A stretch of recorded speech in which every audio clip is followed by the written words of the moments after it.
Hey Arizona, just because weed is legal now doesn't mean your criminal record is clear. You need to visit azexpunge.org today. The Reclaim Your Future campaign can expunge your record for free. Go to azexpunge.org now.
Disclaimer. This video, like all videos featured on this channel, is definitely intended for mature audiences. This video is likely to contain profane language. Content is inappropriate for minors. Video is not for kids.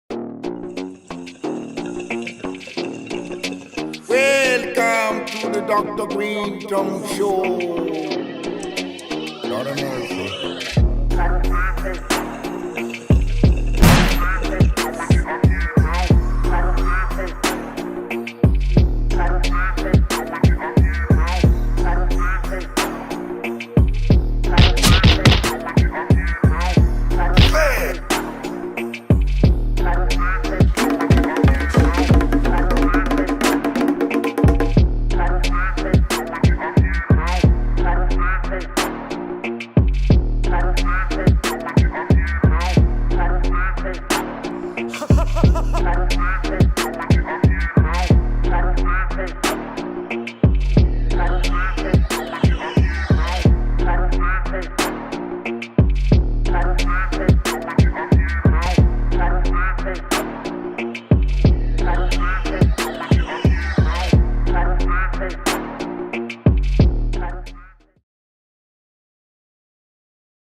Welcome to the Dr. Greenthumb Show live from Cali Vibes, Twitch, Discord, YouTube, the home site www.brealtvcontest.tv. Sorry for being late, but you know how it is. Going live for an event. We got my man Micah from Iration in the house. What's up? Thanks for having me. Glad to be here. Word up. We got Cali Blythe. What up, what up? We got C Minus. Psycho Leezy, Eric Bobo, Buddy. we got the strong one, Steph Tone in the house. What's up, everybody? We're in Long Beach, California, backstage, and my friend, we were supposed to have you last year, and you know we had some technical difficulties and we couldn't get that going, but I'm glad we got you here today, man. Thank you for having me again, and glad to sit down and have a quick chat and say what up. Yeah. What's your preparation like on a day like this, planned for like this particular event? Normally, I try to keep it as like a normal day as possible. Besides, obviously, sound check or whatever the schedule of the day allows. But try not to get too like overextended. You know, a lot of the times, especially with hometown shows or local Southern California shows, there's so many guests, so many friends, so many family that you can sometimes lose the focus that you're like, oh, I'm here to do a job. And so I try to keep that for the after the show, and before the show, try to stay, focused on the task at hand until it's done. How much smoke is smoked backstage before you go to the stage? Not a lot. It's honestly another thing that I wait for after. Like we're for some reason, most of us in our band, we forget lyrics or guitar licks if we're too too under the influence. I've seen it happen. Yeah, people get too high and forget the part or love the line a little bit. We know our strengths. We wait and we do that after, and then we have a good time. Gotta train harder. Yeah. Yep. More tolerance. I definitely will not argue with that. How about dabs? Are you into doing concentrates and things like that? I dabble a little bit. I prefer flower, but I do like, I typically keep dabs till later on at night too, like in the back lounge after the show. Can't be dabbing before the show. No, yeah. No. I tried that and it was very dangerous. Yeah, trial and error, obviously. You learn the hard way sometimes. Yeah. I felt like I was in another universe trying to like keep on time with the one I was in. Yeah. You know what I'm saying? It's like when Pro Tools, the time clock gets messed up and there's like... You guys are working on new music right now, right? We are. We're in the studio.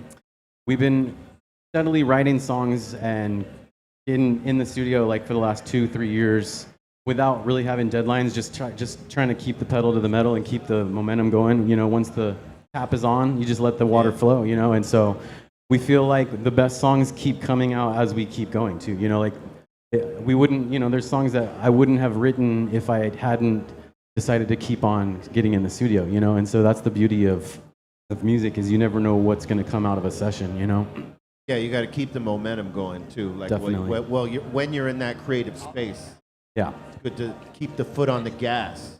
Indeed, my friend, yeah. Speaking of the gas, I know you're doing a collab right now with the we're actually pre-rolls, right? We're launching a flower collab right now with Autumn Brands. They're a Carpinteria-based farm, all organic, spray-free, sun-grown.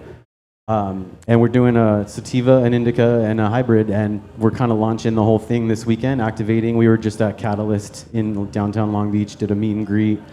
So we're finally entering the oregano game, you know what I'm saying? So what's up, man? I want to say congratulations on that. Thank you very much. Appreciate it, man. And, good luck on your set tonight. I know you got to run, but I want to thank you for taking the time and sitting with us because we ran late.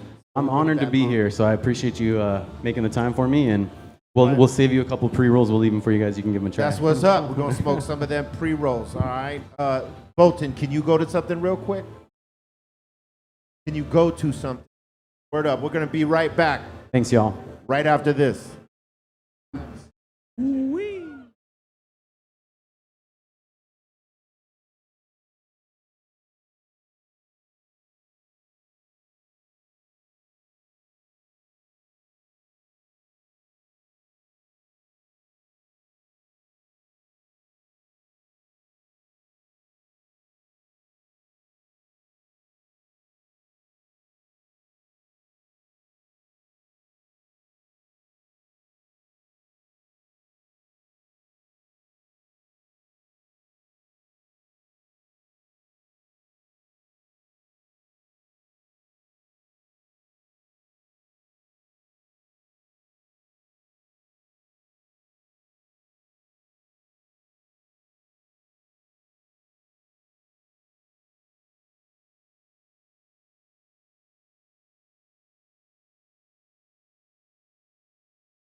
Welcome back to the Dr. Greenthumb Show. We are in the house. How you doing, Bobo? I saw you cry laughing earlier. Yo, I was laughing.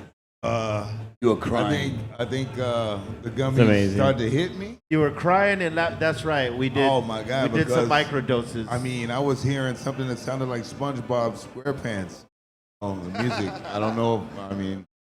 I ain't gonna say no more. I just leave it at that. Did you do 2 or 1? No, I just did 1, man. I just did I don't one. believe that. Maybe 1.5. You did 1.5. Yeah, you Maybe a know. little extra, you know. See what you started, Steph. Oh, we need your mic. We can't hear you without it. He just repeated that. Aha. There it is. The strong one on a Friday. The strong one on a Friday in Strong Beach, California, son. Cali vibes.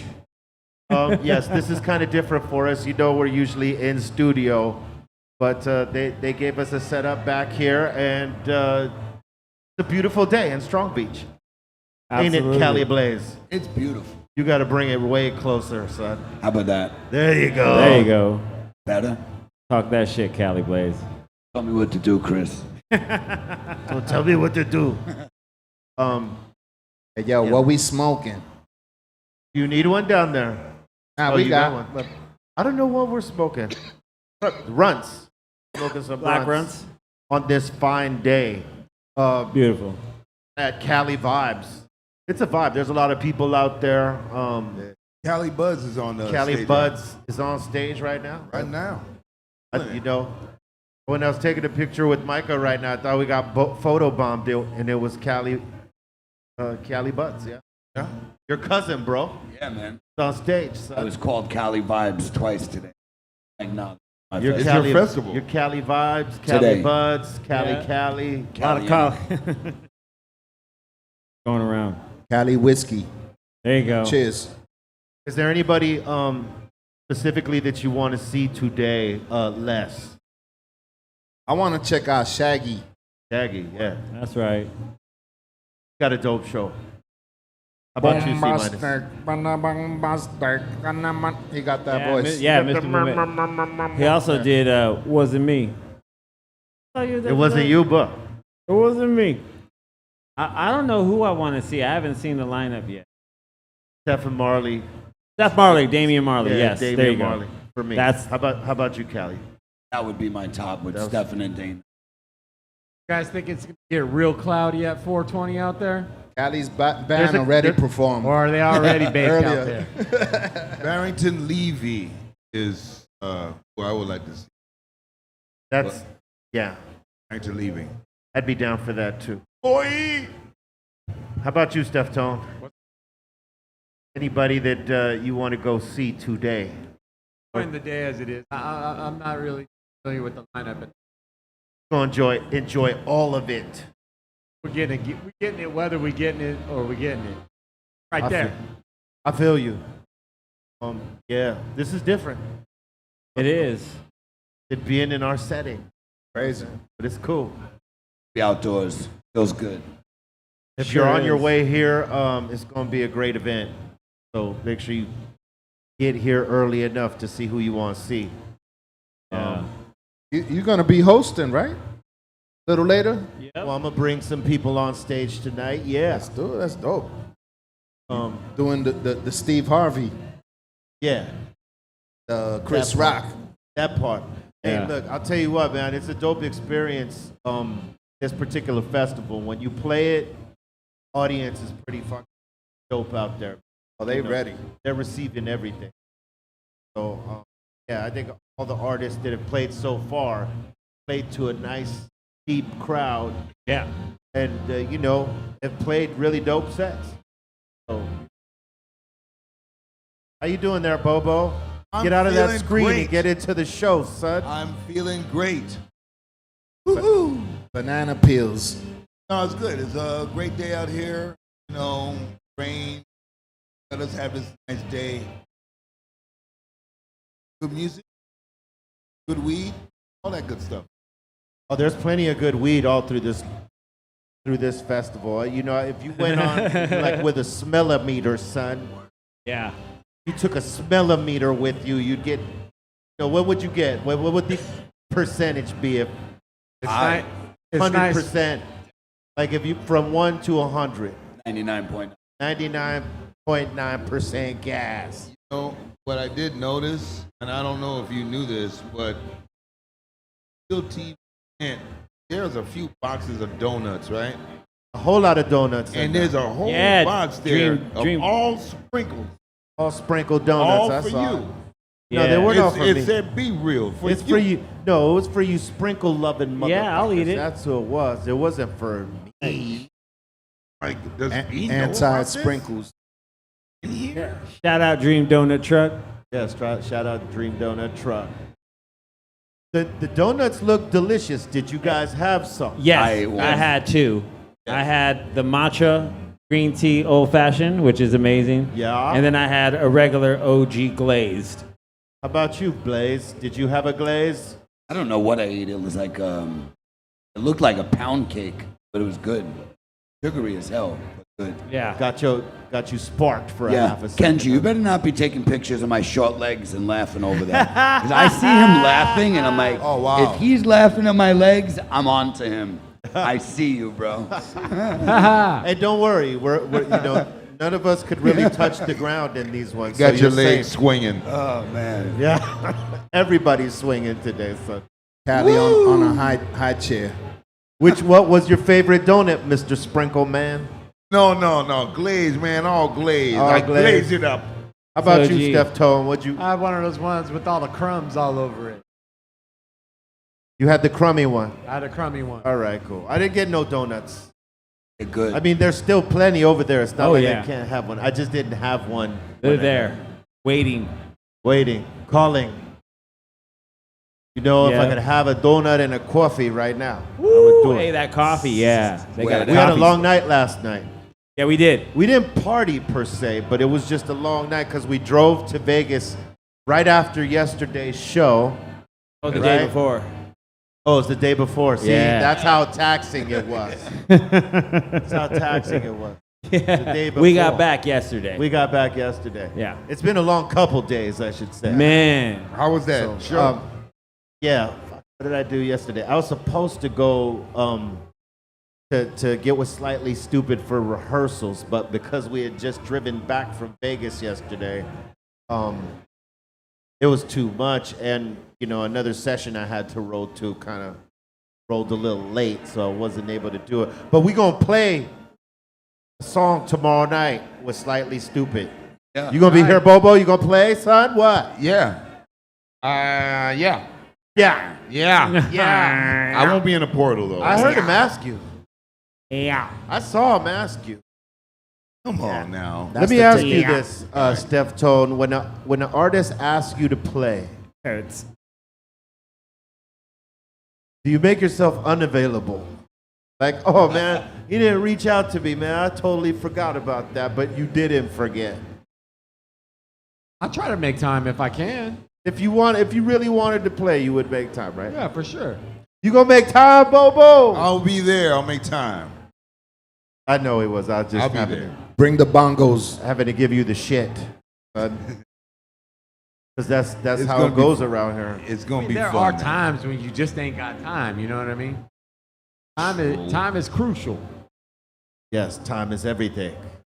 I don't even know what time it is right now because we had a crazy ass time. Time is a social construct. Yes. Well, typically about this time, we'd be all up in the asylum about right now. Yeah, right? We gotta But we way late. say what? I said, but we way late. Oh, we were late. Yeah, a It's little all bit. right. We don't have any information for you, so we're freestyling all this. Did you know? Today. Did you know that Ain't we got are shit. freestyling all this shit today? At least you're not giving out false information today. Man. Dom. According to. According to I'm gonna Dom. have to put a disclaimer on the Did You Knows. Yesterday was a good one. Another good 65. one. Who was 65? And another one. Who was it? Someone was 65. Say what? Someone was 65. Who was Instead it? of the year. Only Switch the year for their 45. age. No, there was Nat King Cole. Yeah, Nat he King said. Cole. He said he died when he was 65, but it was 45. Yeah, that was it. Yeah, I was struggling that to was epic. remember that. I was trying to block that out because Hey, good job though. 20 years off, man. What you say? Like 80? No, it's 65. He said 65, but it was really 45. It was 45. Damn, he passed at 45. Which not old at all. That's not old at all. You ain't lived like but a fraction of life. Man. How old was Marvin Gaye? I think Marvin was in his 50s, yeah? I think early 50s. Yeah. Early 50s. Still too young, but But there's a difference between, Marvin was killed. Yeah. Yeah, And, shot in his sleep. What did Nat King Cole pass away of? He was a little older. He was about like 70s. Then wait, I like the Dave Chappelle, Nat King Cole. Nat King we got a Cole. bunch of misinformation here, son. pouring champagne. Pour it all You said 45 over your right now. breast. 45. Nat King Cole passed away at 45. Yeah. No, he did. Rub it all over your What body. age are you saying? I'm saying that he passed away at like 70. 70 something? 70 something. In the guessing? 70s. Well, why did we look? Are you guessing, or is this something you know? I'm Hey. guessing. According to Dom. But I'm guessing. I don't think that he. You're guesstimating. I'm Let me guesstimating. see. Okay, see, what are you basing your facts on? I feel like a judge right now, and you guys are the two attorneys presenting the case. Oh, you're presenting your facts based on Beery.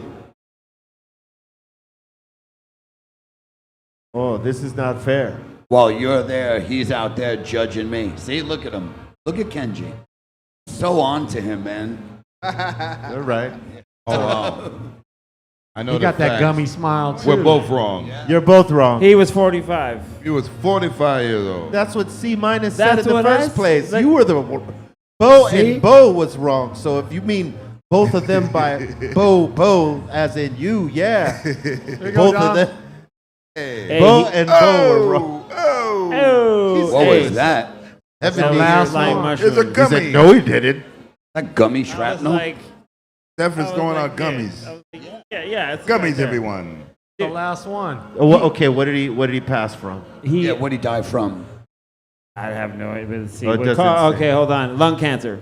Ooh, Yeah, he smoked a lot of cigarettes. damn. And that's my age. his birthday was the same as mine, March 17th, 1919, and his date of passing was February 15th, 1965. Man, you're reading it.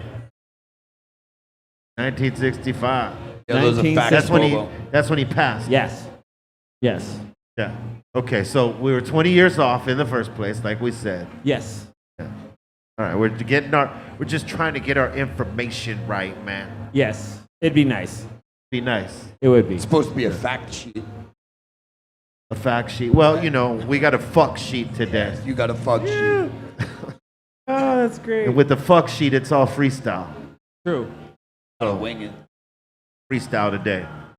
I think we're gonna maybe have Collie Buds over here in a minute after his set. So we'll see what happens. We'll see who we could wrangle down here. Maybe we could get him to kick a freestyle. That's a thought. I got the beatbox. Let's go. That's a world-class beatbox, Chief. Yeah, sounds great. I could almost bust a rhyme on it, but I won't. My lips are a little dry, so we gotta wet them. Right. What you drinking, Les? Little whiskey, Whiskey. keeping the whiskey down. Got the Everything. little mint flour in there, little lemons chopped up. It tastes real good.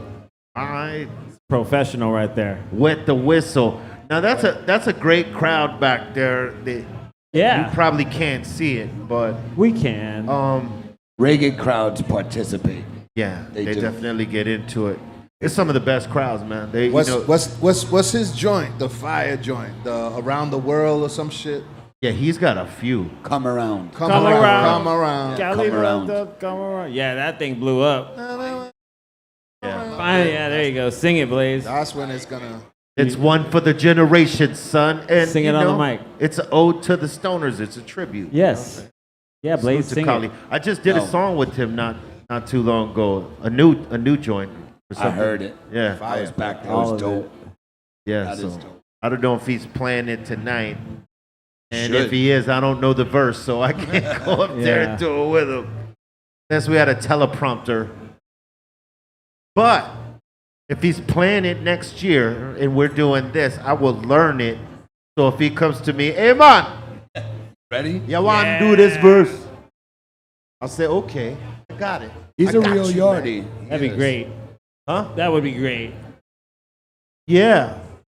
So with that in mind, I'm gonna take, this time after this to learn the song. So when he comes back next year and splashes it out on motherfuckers, I'm gonna be ready. How long does it take you, do you think, to like relearn a song? Like To relearn a song, if I already knew it, or if I'm learning it from scratch. Learning it from scratch, like you haven't done it in a while, and Let me put you on to what he's talking about, because we make our songs and stuff like that, and they might live they live on any one album, whatever song you might think, but unless we play them, we don't necessarily know them by heart like the songs that we play at a show or in concert or a festival like this.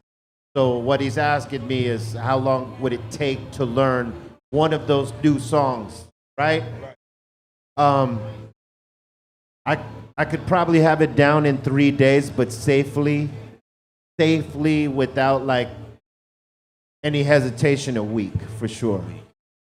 And for like to double down, 2 weeks for sure, but like a week to like really, really have it solid.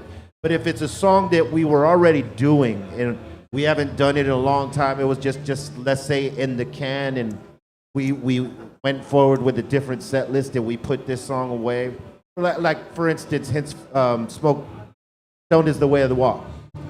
We used to run that in our set for several years, and then we put it away, for, I'm gonna say, the better part of 6-7 years. We haven't played that song. But if I listen to it 2-3 times today, I got that song and we could play it any time. snap back in. Yeah, because we played it. It's muscle memory.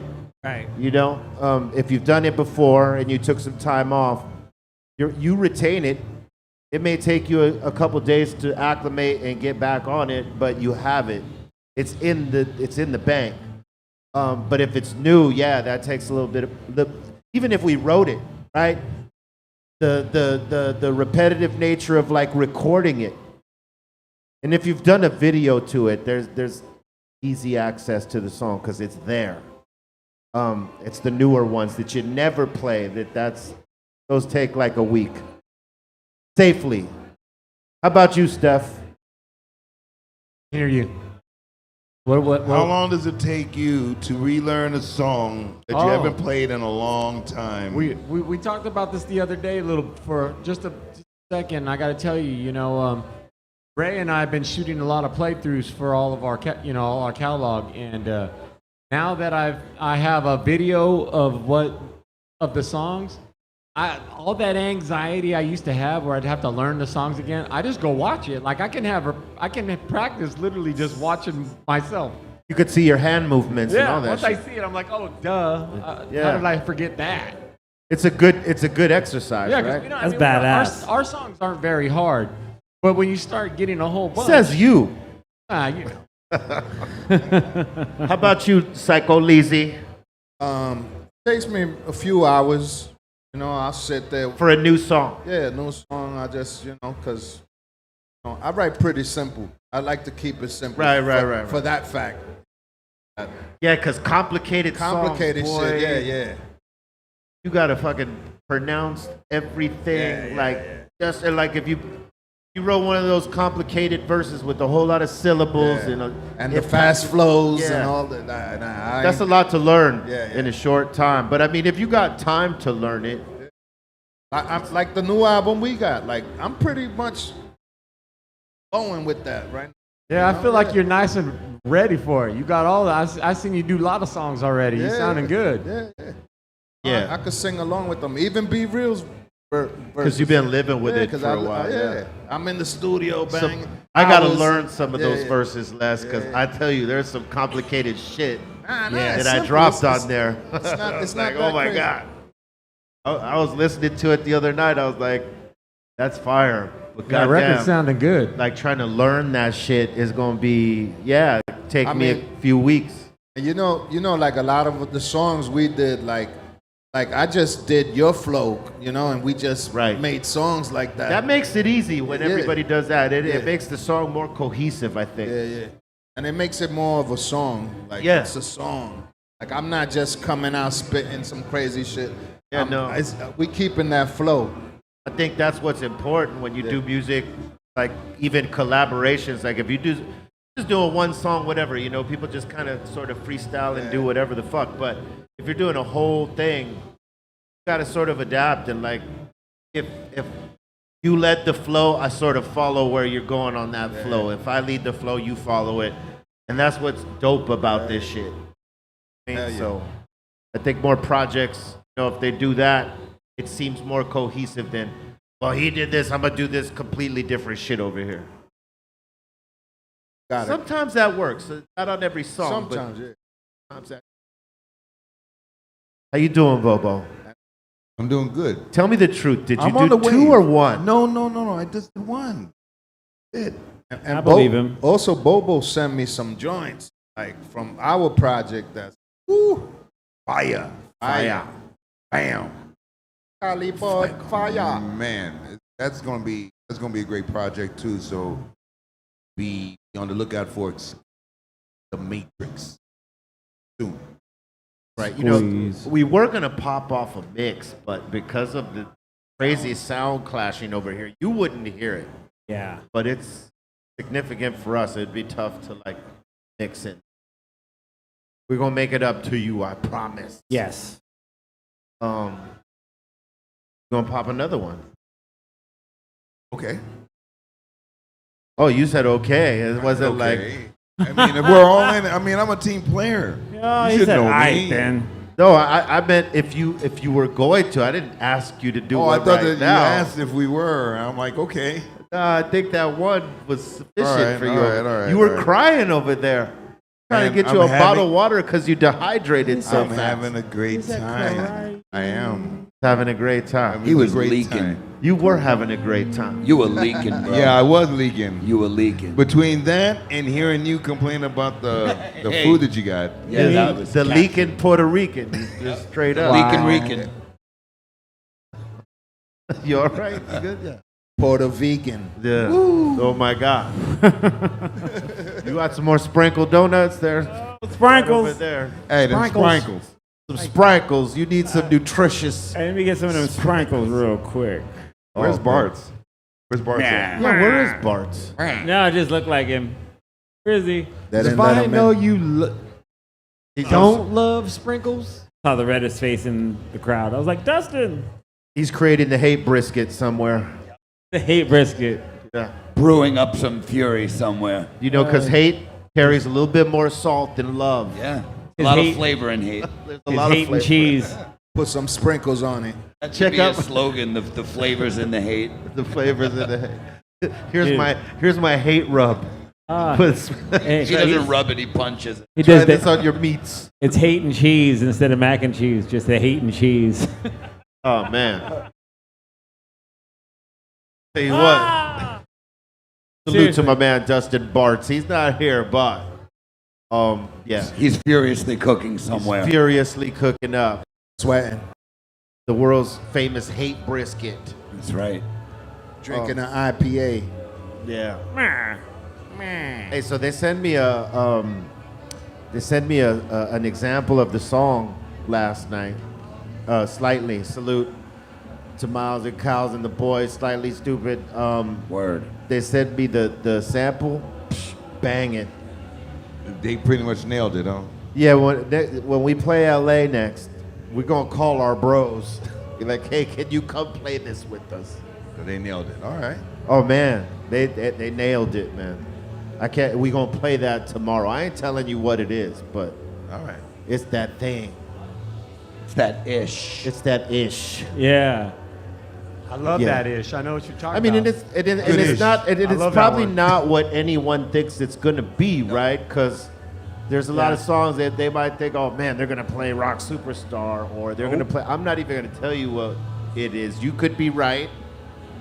But you're not. You might be wrong. I'm not gonna tell you But nothing. you're not. But I'm saying, What we are playing, they did their thing, Bobo. So if you are here, Oh, I'll be here. you're going to have to go up there and play.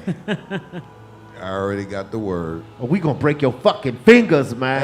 Oh, man, why damn. You, Not really. God damn. Not really. why I'm are just you kidding. choosing violence? Don't need to do that. I don't know, man. It's that hate brisket. I had too much of it last week, and it's still kind of... The residuals are still in the system. residuals are A- still... Residual extra hate. pepper. You can get his hate brisket cheaper than anybody else. You know, when I took a bite of the hate brisket, I felt like punching someone in the face. That's how I feel can't every eat day. Dustin's food too much because, Yeah. you know, it incites violence. Made with hate. Then you tell him, "Rah." He don't love making food. He said it. He don't, but he's great at it. Yeah. You love it. I love it. You Yeah. love I do. it, and you're great I at it. do. I have to enjoy it. I feel the love in your do. food. Dude, absolutely. You can taste that shit. Thank I appreciate the delicious flavor in Dustin's food, but it makes me want to fight someone. Dude. Sock a wall. He's gonna have to walk that hate back and then walk it start putting back. some love in it. Yo, B. I feel like I need to meditate after. People want to eat loving food. Yeah, I want to make something made with love. I mean, I want to eat something made with love. There's someone that wants to do it. You could taste it. Hey, don't get it twisted. I'm having Dustin's Hate brisket whenever for he dinner. brings it. It's Yeah. delicious. But I'm saying, Yes. what were you gonna say, Les?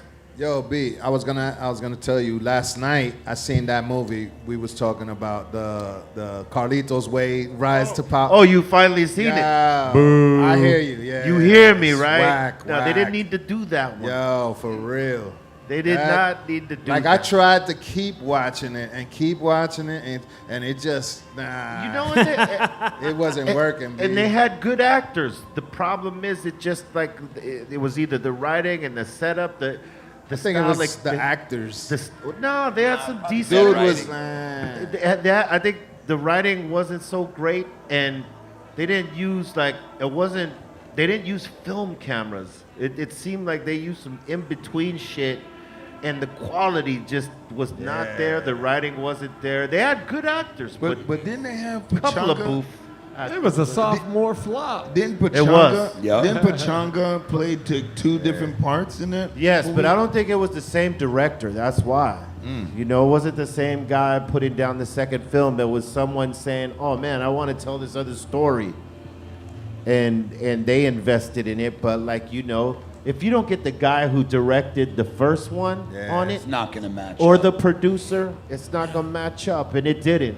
Yeah, and for you sure. know, it was meant to be a prequel, but I mean, and you can erase it because it's there. It's there. It's just like if you put out a song you don't like, right? If somebody forced you to put out a song that you didn't like, everybody else maybe thought it was good, and you're like, ah.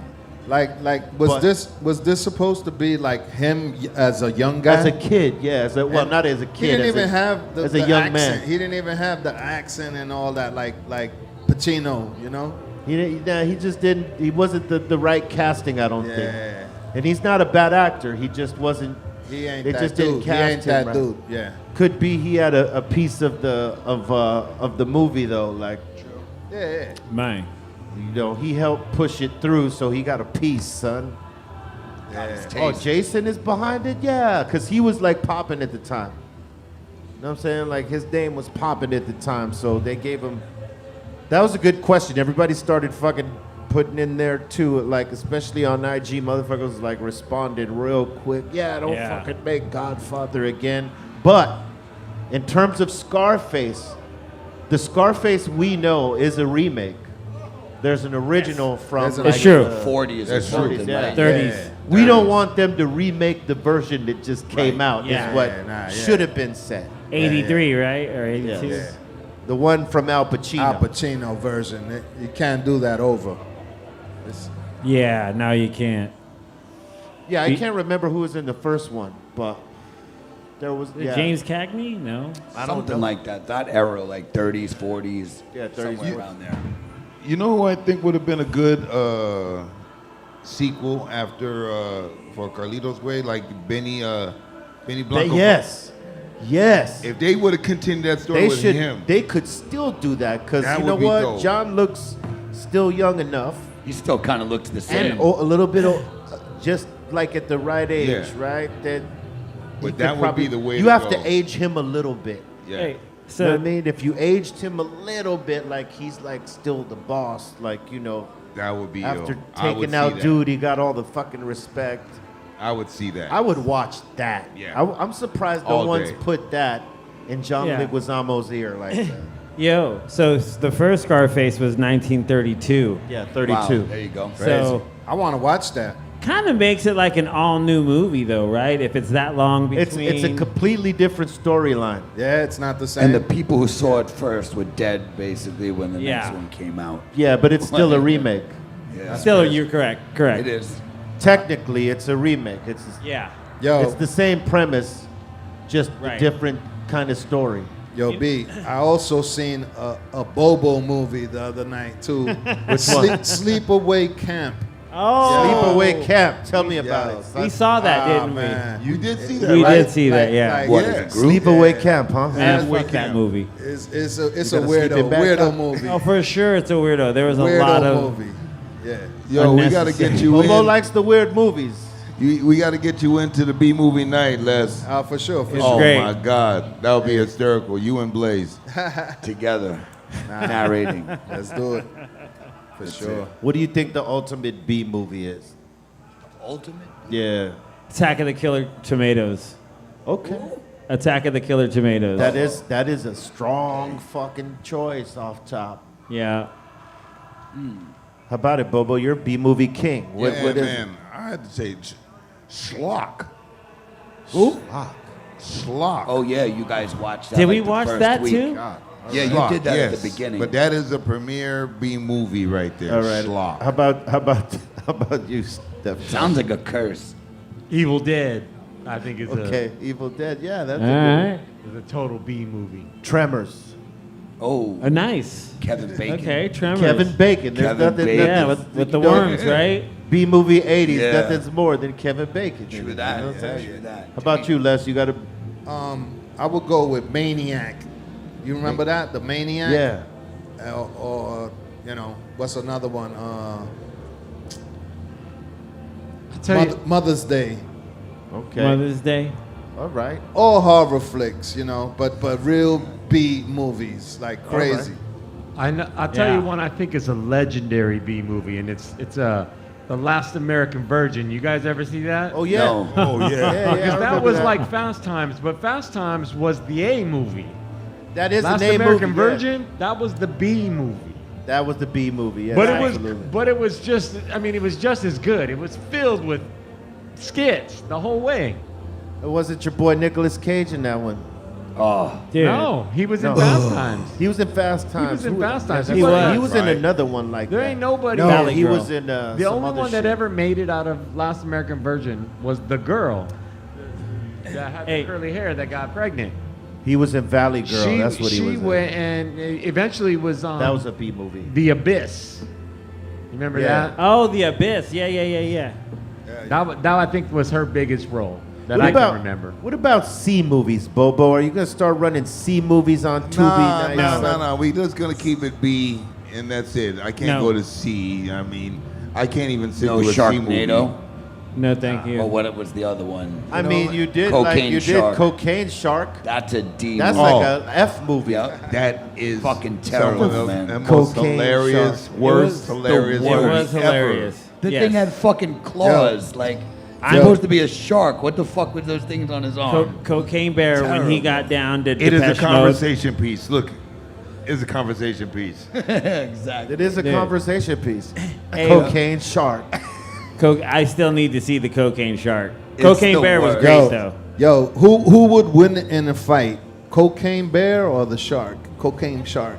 Well, it couldn't happen. Well, if, They breathe differently, bro. how My would the man shark, in the crowd is saying bear. how would the shark get the bear in the water though? Word. Once the bear got in the water, it's all Put the that shark Yeah, on yeah. top All the of the shark, pussy. yeah. Once the bear gets in the water, it's shark And time. if the shark comes out of the water, Exactly, he dies. yeah. So the Done. bear wins by Yeah. default. yeah, if the shark comes It out, doesn't- he's tuna meat. But there's minutes they could go at it. Yeah, While you have trying to find a mid-space, a mid-universe, Les, for that. Once that shark Tuna fish grabbed the bear with his little arms, it was over. Barely it would be could over. tell. With his little arms. With his little arms. It was little T-Rex but- arms. Like the shark had arms. Oh, it was bad. Yeah, What? I It's saw Sharknado. You're saying? No, not what was it? Oh, The cocaine right. shark. Cocaine shark, not Had Sharknado. arms. Cocaine shark had an arm, a Yeah. claw. Arms, right? He had an arm. Claw. Had little Claws. T-Rex So he arms. was a mutant shark. Some mutant, mutant cocaine shark. Fucking I feel you. terrible. I don't want to be around no mutant sharks, son. Not, especially if they do hard drugs. Where do you find these fucking movies, Bobo? Tubi. There you go. To be They or didn't not pay us to for be. that, but yeah. Tubi. Tubi. You can also go to Crackle. Yeah. You ain't What fucking the with Crackle no Crackle? more. huh? Find some movies on Pluto. Crackle, B. Go ahead, man. No. I'm still trying to watch Griselda. I haven't, you know. It's You good. haven't seen it yet. I watched the trying whole to watch the series, but I can't. It's not bad. Yeah. I mean, there's a couple things that ain't historically correct, but it's good. It was good. Yeah. I Yeah, went it through gotta it be quick. good, yeah. That was like a 2-day for me. It was done. 2 days. It was only 6 shows. Fine. Yeah, I mean, Knock that out quick. yeah. So you gas shows like Gone. immediately. Done.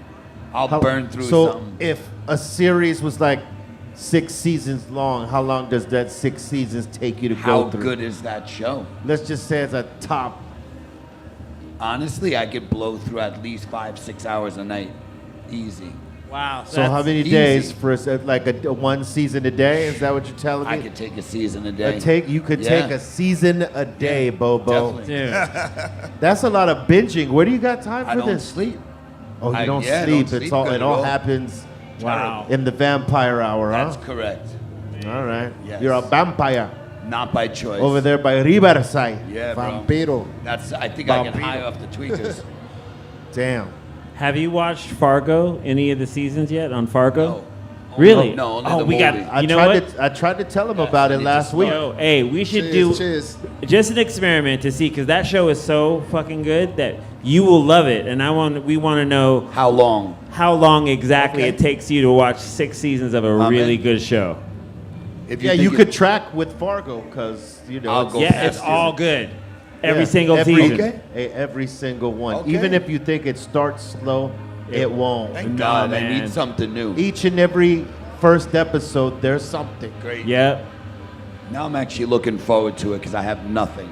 Don't Yeah, look back, son. Nothing. Yeah, I'll send it to you so Only you look can forward. start. Done. Yeah, Fargo, man. If you ain't checked it yet, yeah, fuck with Fargo. Fargo.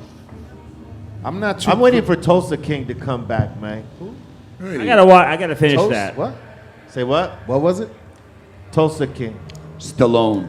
Yeah. Oh, Stallone. Yeah. I watched the first episode, and never went forward. Why? I don't know. Yo, why you don't watch that? I don't know. Adrian. I just Never went forward. it was cool. The first episode was cool. I mean, Taylor Sheridan wrote it, right? He directed the Yellowstone guy. Yeah. So that's cool. I know it's gonna be good, but I just like stopped. Yeah. Watch the rest of it. It's I will. It's I'm gonna catch it. watchable. Salute. The stage is absolutely getting ripped right now. Hell yeah. Collie Butt's killing it. Buds. Cali We need Cali like Buds is we need killing it. like the sheet on who's on stage Word. We at can't these see points behind it. because we can't. I don't want to be looking behind me, man. I need a backiotomy. I be already do. I be confusing them with snow. Informa, because you know it's like No, he's not here today, bro. B. Fucking like Les. you know, He's not it's here just me today, in my Les. head. I'm like, yo, is that snow? Oh no, no. Fuck. Les, Les. he's not here today, You know, B. that song though, the only He word, could be here though. Yeah. the only word that everybody knew of that song was informa. That's it. And Licky Bum Bum them. Yeah. Those two parts, Oh, yeah. man. Hey, no, he got a couple dope joints besides that one, but that's the one. That was the But you one. know what? I think all reggae joints are like that. Like even like Sean Paul. All I know is give me the light and pass the draw, and after that it's like bada bada bada bada bada. Gotta Like I listen, don't man. even know what. You know, that's what lyric sheets are for, so you can get familiar, and if you want. No. You know what I mean? It's right there. Blaze knows all those lyrics. He knows all those lyrics. He knows how All to right, do what it did he right say? there. Go ahead. Party boy. Not what he Somebody- said. The officer seen someone shoot someone down the lane. All right. Oh, see, you had to. Okay, well, I can't hear you when you do this. That's what he did, though. Informer, someone saw someone shoot someone down the lane, some shit Yeah, like that. yeah, I gotta yeah. hear it, but I could break it down if I heard I it. understand that. You could shit. break it down. If I heard it. Cali Blaze. Yeah, Cali Blaze in the house. Oh, there go Aton Bumbo just rolled clad. in. Superstar, roller, Aton. He has arrived? He has arrived. I don't think he's arrived, bro. Okay. We're sitting here in Strong Beach, California, doing the Dr. Greenthumb show live. We don't normally do this, but This is cool. they allowed us to come back and get down with it. So salute to everybody watching. If you haven't smashed that like yet, go ahead. It feels Subscribe real. to the channel. Feels- We're up in here. You still hanging in there, Bobo? I'm good. I'm good. We're almost there. Yeah. We're almost there, Chief. Beautiful. Yeah. Hell yeah. Do you want another one right now? No. If we're all It's about going in, timing. yes. He's got to drive. If we're all going in, yes. He needs I'm not that going to be the pickup. only one. You got to drive. Yeah. Bobo got the right wristband too. So, you What know. do you mean? Yeah, he got the right wristband. He got the wristband for all times. Speaking Yo. of all times, we got the all-time high tour coming up in Ontario. Make sure that you are there for that because that lineup is stacked. It's going to be popping. And we're going to be on tour with the We Legalized It tour with the Far Side and Souls of Mischief in April. And we're looking forward to that. Are you looking forward to that, Bobo? That's going to be a fun tour.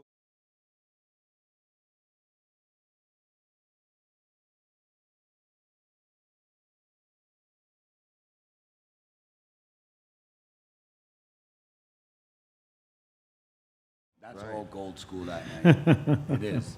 That's easy. We don't need side language. We could just have him right there lip syncing that the whole Got that night. right. And he got Right. it. Every That'd be single great. lyric. He won't That would fall be off. great, right? That is a stacked lineup. I Right? get Cali is. to do a set one day in the mix. Mix. Yup. We don't have to have him busting out the lyrics and shit. Yeah, it's Put gonna on be the Even like a instrumentals. 3-song set. Don't stand there judging me, Pedro. I see you pointing. Fuck you. And Javi. You're both over there judging, pointing. Yeah, he noticed it earlier. Way to Fuck go. you guys, man. Hey, There you go. at least you're not wearing a skirt. He's got Shame. yeah, you're not wearing a kilt. good. son. No. You're all right. Yeah, there's no balls hanging out. No. Oh, that's grateful we are. Yeah, it's kind of chilly out here, man. Somebody get him his Chestacuzzi. Feels great, man. Yeah. Cali vibes, it feels good out here.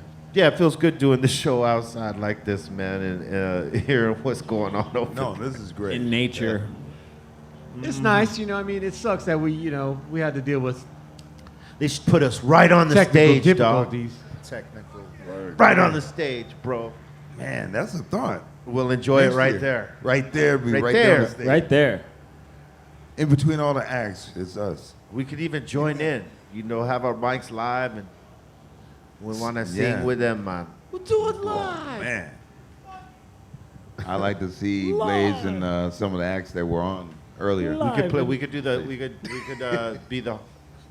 We could be the backup singers for all the bands. huh? What? Man? What? You know what? Grow up.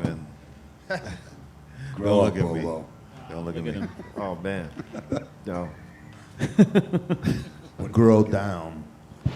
It's a special edition of Dr. Greenthumb show, of course. So we're gonna, do this for a bit, and then we're gonna cover more ground over here. But we want to thank everybody getting down with us today. Yep. Yeah. Did you know Did you know? that we didn't bring no sheets? Yep. Say what? We didn't bring no sheets of We info. got no sheets today. No misinformation to give No today. misinformation to give today. False dates, false facts. Well, no information world is better according than to Dom. misinformation. Say what? No information is better than misinformation. This is true. This is true. Listen to Dom laughing back there. Are you- He probably is- feeds is- us that on purpose. He to does it make on us look purpose. dumb. Yeah, well. We're And, on to you, Dom. Is anybody gonna, Go take F yourself, San Diego. Is anybody gonna take the walk around the festival? There he is. Of course, I'm gonna go for a walk. We should. You gonna walk around, Les? Let's do it. Let's do it. Oh, look at Aton. Oh, I didn't say let's. I asked you, are you gonna do it? I mean, yeah, I love to. You walk like to around. explore. Yeah, explore. Sure does. Yeah, you got to do that, man. That's part of the journey over here. Bobo and I used to go out and explore all the the time. festival grounds back in the day. Today, not gonna do it though. 'Cause Sciatica these days. I don't want to get caught out there and then like someone tell, hey, where are you? They need you right now. Because I got to bring on some bands later, so I don't want to get lost out there. Yeah, see? Smart. Hey, So I man. got to stay. You got a central. job to do. That's the But move. maybe man. if I get here earlier tomorrow, I'll probably walk some of it. Go check it out. But you be real. They gonna wait for you. They gonna have to wait. It's not about it's Tell not them- about me today tell though. them, Les. It's Tell not- them, Oh, they're hey, waiting. yo. No. Till the time says we ain't No. waiting. I will not have them wait on me, man. It's not Yes. about me today. No, we're just here. I mean, they Let's almost just say stopped the that right festival. now. They Yo. almost stopped the festival because we weren't ready yet. Be No, like- you got to keep it moving. Be like, yo, True. B's at the bar. He's chilling. He'll be there in 10 minutes. Relax. Bees in the trap. Yeah. He's getting the drink, B. Say, hey, yeah. Just hold on. Let me give him a Eddie B. Swift. Hold on. I'll be right there in a minute. coming, Hold come. on. Be there. Salute to Eddie B. Swift. He rocks our mix shows in the morning. Make sure you check him out Monday through Friday. The Dope Show. And it is a dope show. It is a dope show. It is a very dope show. We would mix for you today, but the cross traffic of sound that would happen would be hard for us to put the mix down today. So we're gonna have to give that to you next week. Unless you do a quick 2-minute mega mix. Yep. Right now, while they're It's a nice little break right now. while changeover is happening. Usually in festivals it's like a 20-minute changeover, so we could rock a 20-minute set right now, most likely. Yeah. Unless they're line checking this side, then you're gonna hear some cross. Well, they won't hear it. That's the good thing about it. They would not hear it. It would only be fucking with us. Right. That's it. That's too You don't bad for think them they because picked they ain't that gonna hear it anyway. Say what? I said that's too bad for them today because they ain't gonna hear it anyway. Right.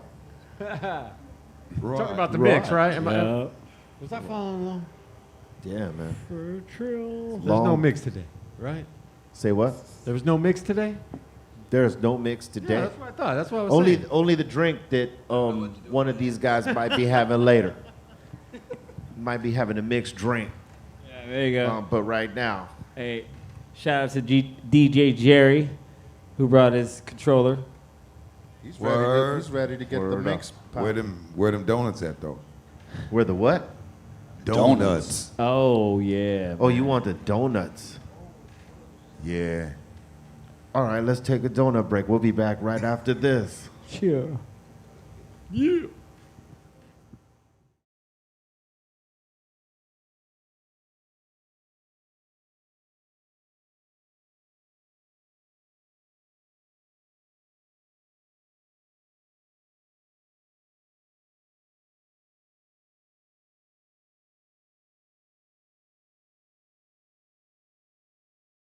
Shows with Ice Cube for a while, and it all started back in the States. We started doing some shows together, knocking shows down with Bone Thugs and Harmony, ourselves, and Ice Cube. And people started getting excited about it back home. So we thought, let's go somewhere else with it, because it works so well in the States. People would come out to see Bone Thugs and us and Cube, and it just worked. The catalogs go great together, right? So then came Australia, and we put the smash down in Australia. Game didn't show up, but you know, it ended up being great with us and Cube and some of the local artists. It just proved that Cypress Hill and Cube, you know, we could pretty much tour any place and we're gonna, you know, smash it out the park. We just have the catalogs for this, you know, and our fans in these places ends up showing up. So after Australia was over, you know, there was talks about Europe. And the talks about Europe actually came before Australia, but you know, Australia happened first. And so, you know, we knocked them shows out. And, you know, I think we still did 1 or 2 stateside shows and whatnot, but like the hype started to build out here, you know, in the UK, because one, Ice Cube hadn't been out here in probably 10, 15 years. And although we tour a lot in Europe, we hadn't hit a lot of these parts in the UK in a while ourselves, and let alone coming with Ice Cube. Cheers. Cheers, lads.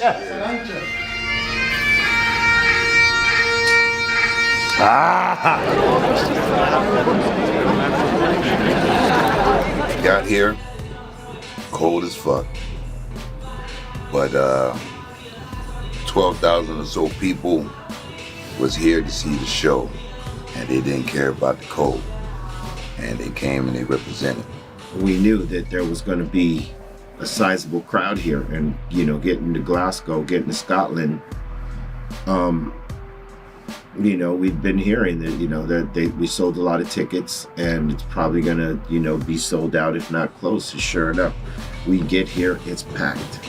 And I'm sure, you know, the other guys probably said, you know, that there was a young crowd, and there was, and that was amazing, because you know, there's fans out there that have seen us over 20 times, and other fans that have seen us 0 times, and there was more of those fans out there, and we've been seeing more of that. So that felt good to know that, you know, these young fans via the streams like Spotify and Apple Music and Pandora are actually listening to the streams and getting familiar with our catalog and showing up. That's the only explanation as to why, you know, our fans are getting younger and showing up.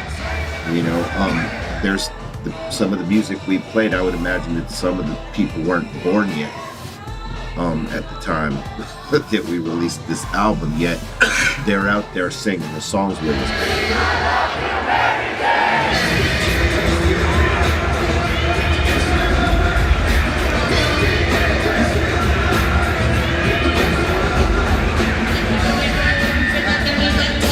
I think for the first show we did really good, and the fans, they were ready. And what we noticed was that we have a lot of young fans, you know, like really young fans that probably were not even born by the time Black Sunday came out, but they knew the songs, they were hyped, they jumped up and down, they were loud, all of that. So seems that, you know, Cypress Hill is for the young people.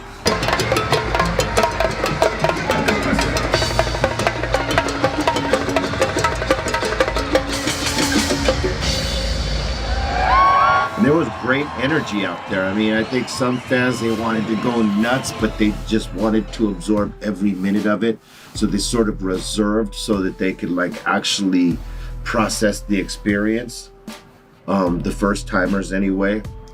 And it was an awesome vibe, man. You know, we were pretty tight. You know, we didn't have too many mistakes on there, and that's pretty good, because you know, we don't really rehearse in the in-between time. You know, we just snap in like pros. You know, we're very professional in this way, and that should be in the dictionary. Professional, professional, and official every time. That's Cypress Hill.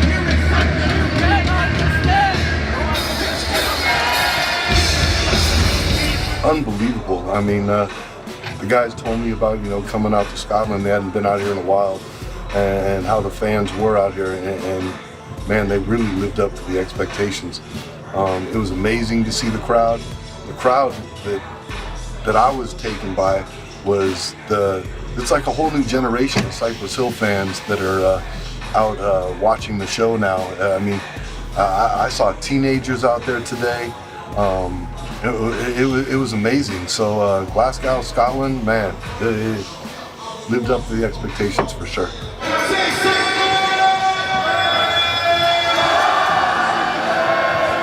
Wasn't it here where we came with, when we put out Rise Up? Yeah. And the guy asked us, so, fuck you raising up about? Yeah. Yeah, I was here. Yeah, this is a cool country, you know. I like it better in the summer. It's fucking balls cold outside, but it's dope. Like I said, you know, which is a typical thing with us, not a lot of time in one city. But it's, you know, it's cool. On to the next.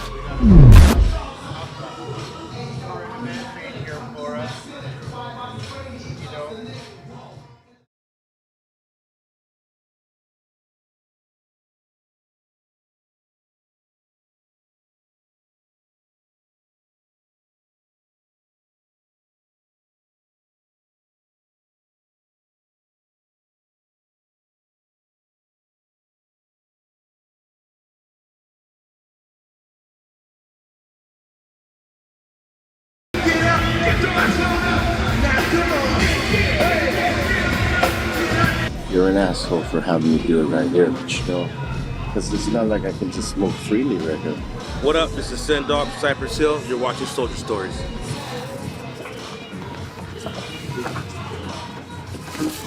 And here we are in Birmingham, doing it again. Did it again. We made it here to Birmingham, England. I don't know if we played here before, maybe way back in the day.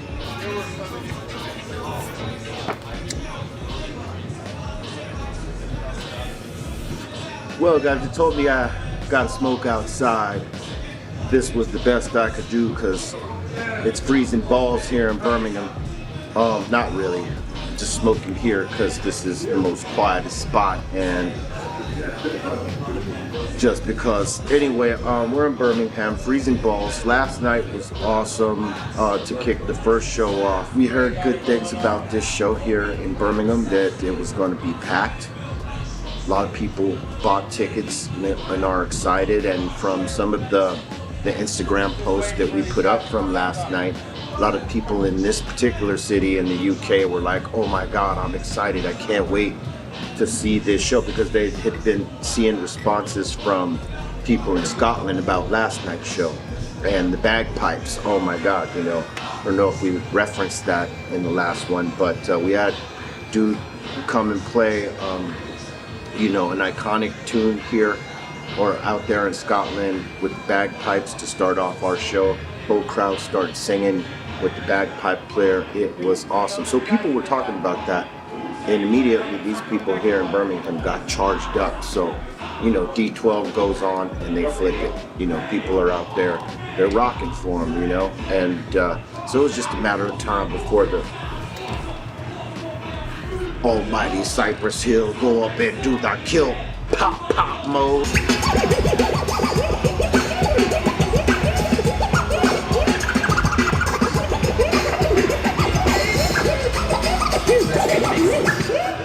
That's the sound of the police! If you know this shit, make some noise! That's the sound of the police! That's the sound of the police! We get out there and Lord starts, you know, he starts to set, as some of you guys know that have been to our shows, and if you haven't, shame on you, come see us.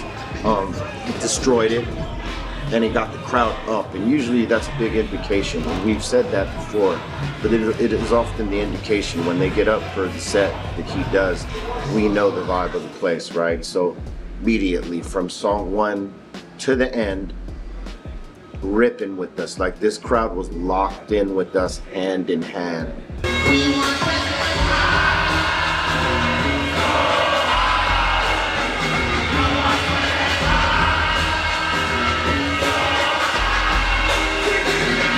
Today's show was really good.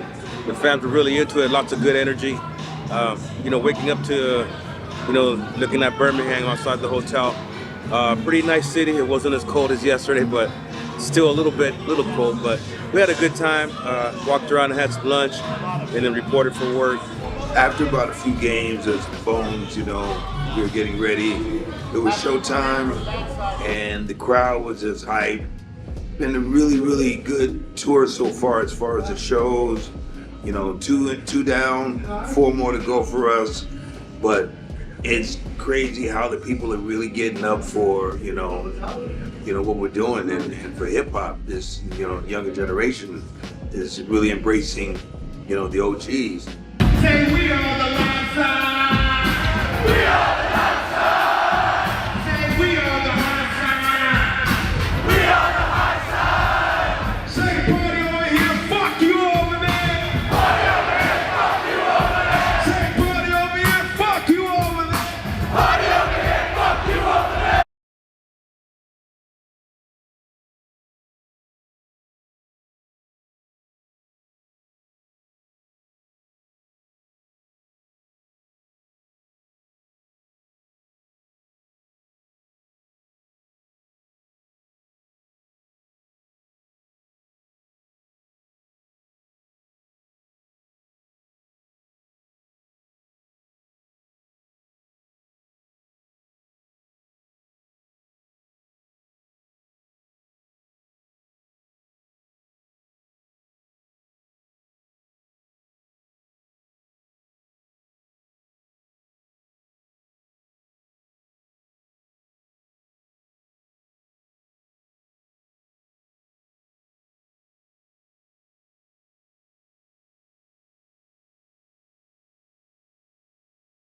Greenthumb Show live from Long Beach at the Cali Vibes Festival. We up in here. I'm here with Steph Tone, the Strong, Eric Big Drum Bobo, Eep, Cali Blaith, C minus, Psycho Leezy. Yup, we here for a minute, and we're live on air with y'all. And hey, let me ask you this. How do you like festival food? Is it, because I know like we've been, we've toured and we've had festival food. Some of it's great and some of it's eh. I think you gotta sometimes festivals will definitely surprise you. Like, you're not expecting, you're like, holy shit, that was authentic, that was good. Other festivals stick to the basics. Funnel cakes, things like you kind of can't screw up, that Hot you know dogs. are gonna be good. Hot dogs, things like that. You gotta know when somebody tells you, oh, go try that, that's good. They got some dope vendors out here at Cali. I didn't find that one. I found the wrong one today. You found the wrong one today. Sometimes that happens. Bobo, how'd you feel about what we got? I had to take some Tums just in case to back up. Ooh, that's not a good sign. Oh, tum. Yeah. So nothing's happened yet, but you have to have a precaution. You know what I mean? Yeah. It's rough. You need some Imodium. I'm surprised that you didn't go back there, Blaze, with the food and say, "What is this shit?" It was terrible. So you took a chance today. Big chance. Cali was complaining. He was I complaining. followed Blaze. You followed Blaze? Yeah, I fucked up. Because it wasn't catering you guys went to. No. It was a truck. No, it's a truck. They misled us. It said Korean barbecue rice bowl. There's nothing Korean. There wasn't even barbecue.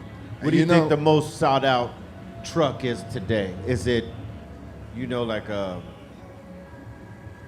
donut truck, or is should it be sweets. or is it food? Churros, or something like that. Sweets. Yeah, I think sweets are always gonna win because you get stoned and then you want to get something out of Burger spot. The burger spot is definitely gonna be popping. Smash burgers. Yeah. Smash burger, anything convenient, real quick. You could just. But you know what goes along with the festival? What's that? Is festival prices. The prices. Oh, yeah. They you're gonna pay for a burger like $30 or $35. It was The $30 burger. $47 for my bowl with some dumplings that were definitely Costco dumplings. I know the taste. So they were Ling-Lings. Hey, when we were coming back from Vegas last night, or the other night, sorry, we stopped at a Carl's Jr. 4 of us had like a combo. It was $65. What? Dang. Inflation, son. That was crazy. Oh my God. Yeah. Yeah, the fast food spot. That's like Carl's you Jr. just went to a It was restaurant. 2 price. Santa Fe chickens, right? And 2 Western burgers. 2 Western burgers without the onions, right? Yeah. Combo for each. Yeah. Nothing else. No extras. Nobody got no extras. $65 for that shit. That's that's crazy, son. That's super crazy. Inflation. Yeah. Let me ask you guys. It didn't even inflate like the quality of the product Right. either. Yeah. The Do you food is guys- still shitty.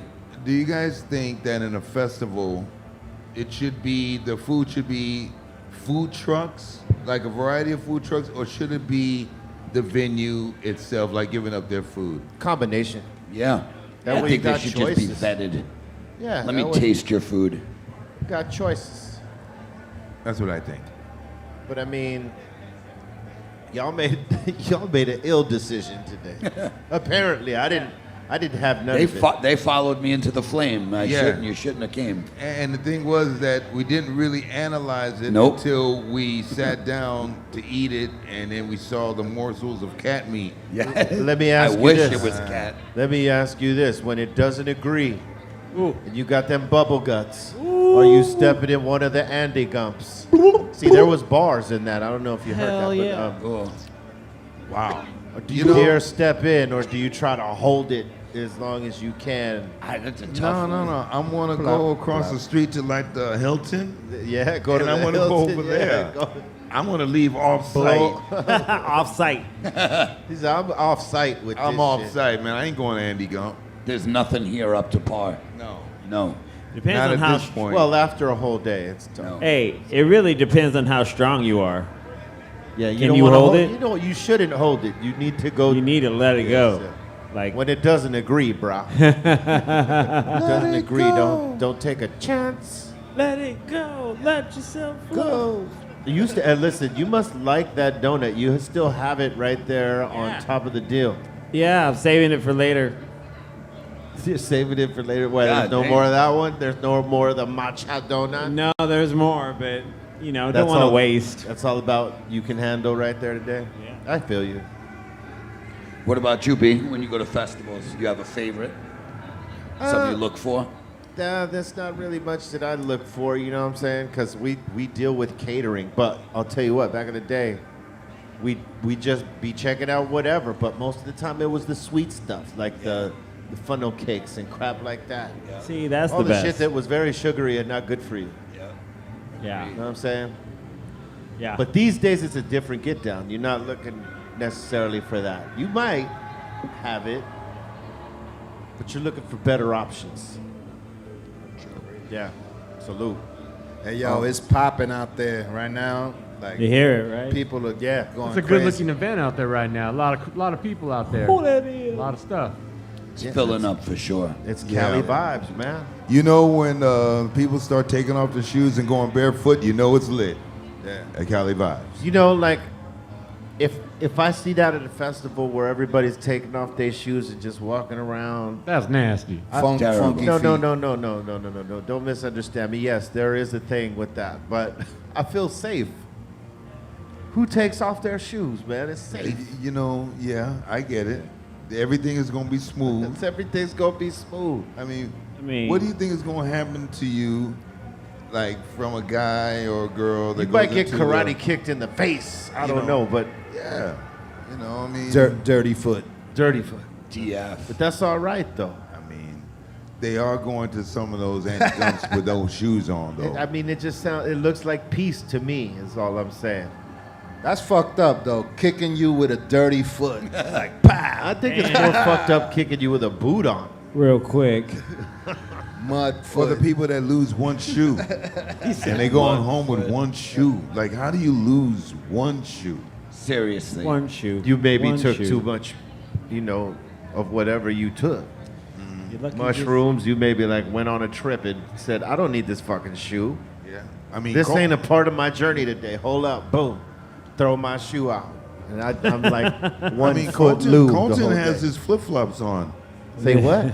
Colton has his flip flops on. Colton's got a. Well, he Yeah. lives out here. He like could Yeah, walk yeah. 2 blocks and he's at home. Yeah. Yeah. Like, hey, buds. It's a little longer than 2 blocks, but Everybody it's was not looking that at far. his He'd be there shoe. in like 30 minutes, tops. He bought his surfboard. Yeah, Bolton can, you know, ride his skateboard down the block, son. He's like right there. He out here. He got no mic today. He's silent, so you know. Yeah. But we'll make up for all this shit on Monday, so. Because we got no submissions for you today. We ain't talking with you today. That's right. We normally We can't do. see. But yeah, we are here at Cali Vibes. It's rocking out there, man. And as the night progresses, it's going to get even more rocking. Yeah. So Rocket. if you know, like, if there are tickets available, which probably very little, you should come down and check this shit out. Is it possible right now to just walk up and buy a ticket on the spot? Yeah. Yeah. Oh, so, think so. Y'all better jump on it. It's fucking live over here, man. Yeah. Word I think up. it's- You got Eric Bobo smoking weed over here. What more do you want? I mean, it's fucking it's everything. Jump in the whip. Get out here. Get out of here. It's beautiful. Yeah, man, it's a beautiful day. Thank It's a God, you know, beautiful the rain didn't come today, man. Yeah, bring a jacket. Wall bars. You good. You know, I'll tell you what, though, the difference between here and Europe in terms of a festival, if it starts raining, Oh, yeah. most people here run for cover. They're prepared. Over there, prepared or not, they Oh, will no. stay in that fucking rain and Hey, watch they're it. prepared for it out there. Yeah, they come. Well, like, they're seasoned right, for they're that. not leaving. They'll dance. use it for their Hell energy. yeah. The- And they'll go hard in the rain too, man. Shit, we were playing this gig, and we talked about this like several months ago, but we talked about we were playing this festival in Europe maybe a year or two back. The sweeping? Yeah, and it was raining hard this day, and thunder and lightning was coming down, like thunder chiming, lightning hitting. Like it like Show is closed in America. Yeah, they weren't Yeah. letting anybody play at this point. Right. The people didn't go nowhere. They were out in the crowd, letting the rain beat them up, and they were like chanting to the three guys that were pushing the rain off the stage with like these Cheering them on. squeegee brooms. You know what I mean? It just makes the memory even more crazier. Oh, I'll never you know, forget for that. a fan, like you'll never forget shit. They like used that. the rain. They didn't let it Yeah. deter them. You Yeah, know what yeah. I'm saying? But fortunately, we don't got that problem today, man. Yeah. Look, it's beautiful out today. Yeah, it is. We got lucky, Long very Beach, lucky. Yeah. LBC. But we got this tent just in case, because we know the rain is coming here in Cali. Not today. Not good today. No. Thank we God, just man, came 'cause- out of a lot of rain. That was a lot of rain. We had like 2 weeks of rain here. Yeah. That's Yeah, a like lot we for get us. more. Yeah. Oh, we are? Yeah. Oh, God. Enough. Fuck a drought, man. We ain't gonna have one. I'll tell you that right now. How many stages we got up here? 3. 3? 3 stages. So we got, you can make your rounds, walk around, Yeah. Yeah, I think we got Slightly Stupid tomorrow. And Is this the big stage right here next to us? Yes, that's the main stage. main it's stage, the main alright. stage. Dope. Nah, yeah. It's gonna Hell be yeah. tight. And then is Ice Cube and the Roots are on Sunday? Yes, I think Ice Cube and the Roots are on Sunday. That's gonna be a hell of a night. I'm going to enjoy both those I'm sets, definitely son. going to be here for Sunday. Hell yeah. You know? Yeah. Well, I got no choice. Yeah. But I'm definitely gonna enjoy the show, son. What Yeah. you got over there, Dominator? Roy Say what? Choi. Roy Choi. Word up. We Chef got Roy Chef Roy Choi coming up here. Gonna Hell chop it up yeah. with us here at Dr. Greenthumb show at Cali Vibes. You know what I'm saying? Yes. Yep, there's a seat right here. Okay, yes, Okay. Yeah.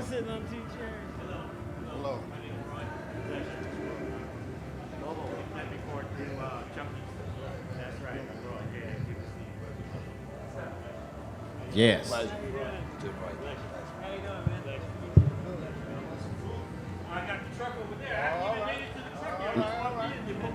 Les asked him if he had some food, y'all. Man, right. Not yet.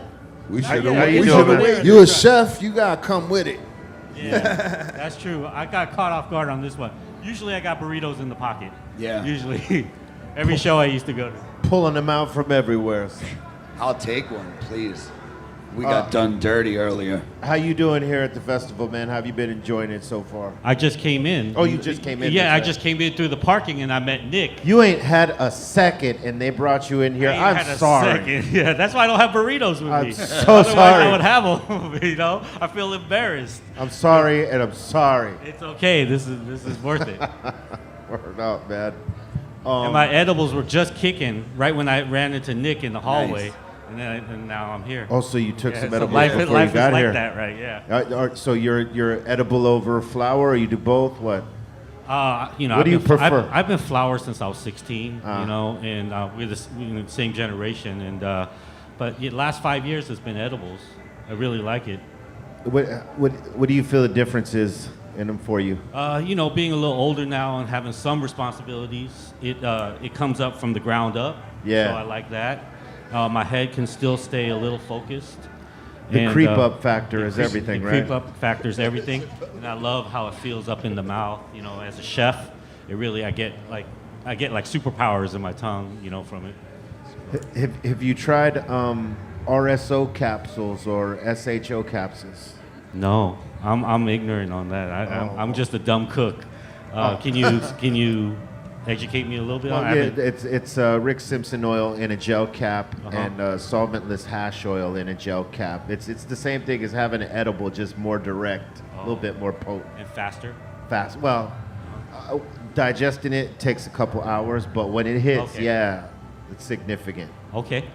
I'm up for it. But it's like, you know, it's like the edible without all the, you know, No having to eat all calories. the 0 calories. Yeah, zero calorie, yeah. It's just oil. It's Just oils, yeah. Different extraction methods, but it's just oil. Just like taking a supplement or something, yeah. It's put in a gel cap so you don't taste it. I'm down. So do you Atta infuse boy. any of the meals you make for anybody? I Do don't they ever do it. ask you that? I've done it, but it's not something I do on a regular basis. It's more I cook food for stoners. All right. Yeah. You know, I make burritos, quesadillas, tacos, different stir fries. So like when you come to the Kogi truck at night, usually about 90% of the people standing in line got red eyes.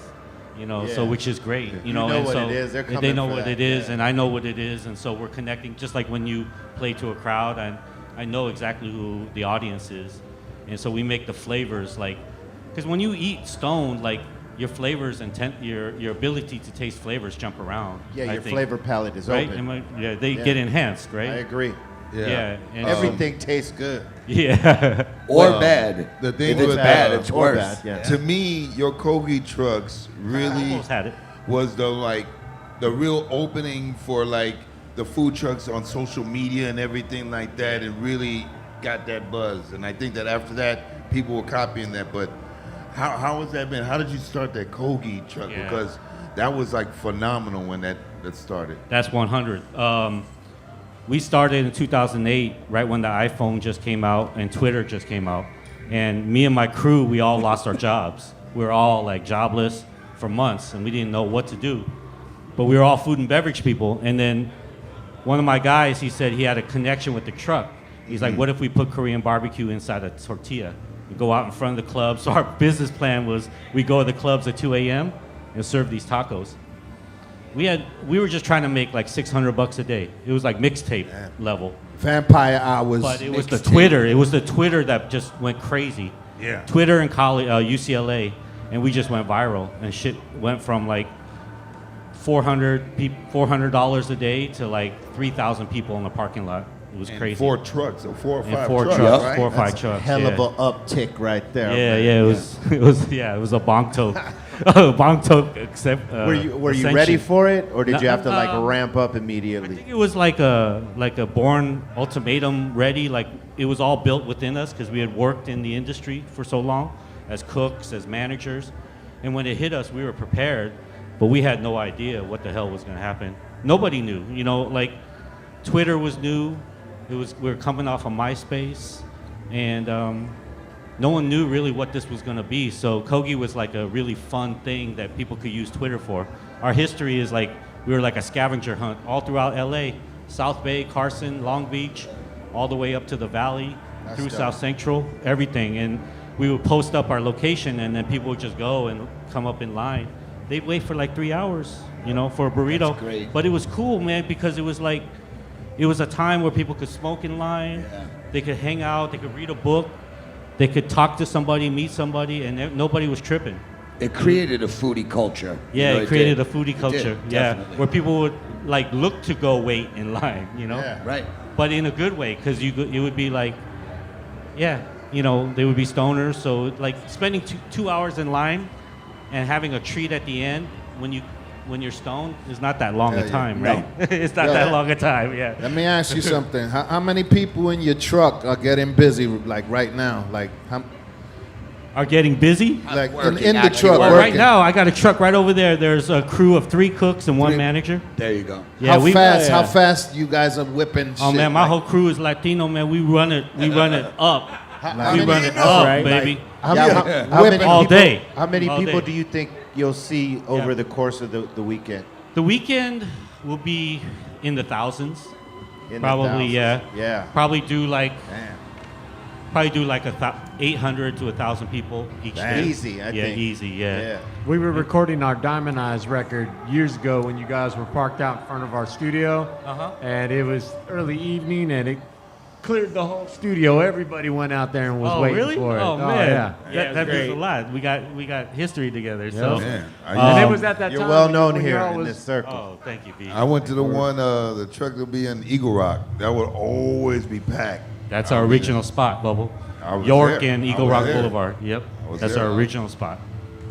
Right on, man. Hey, we don't want to keep you from getting such a busy. thank you. To an end, man, I know you just got here and you want to.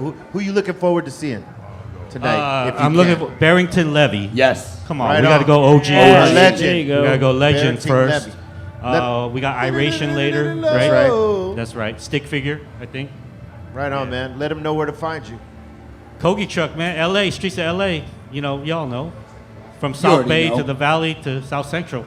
Don't find me, Chef Roy. That's all. That's right, I'm Roy not good. Troy. I'm not good at calling out. Thank you, bro. I'm shy. Yeah. Word up.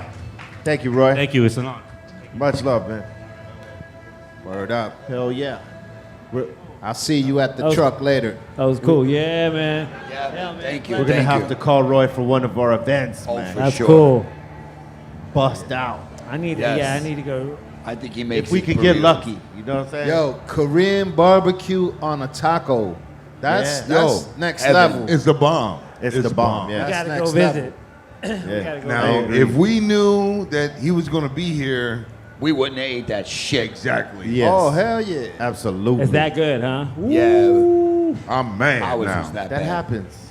You know what I'm saying? Salute to Roy Troy, man. Thank you I'm for coming over upset. here. Sit down with us on the Dr. Greenthumb show.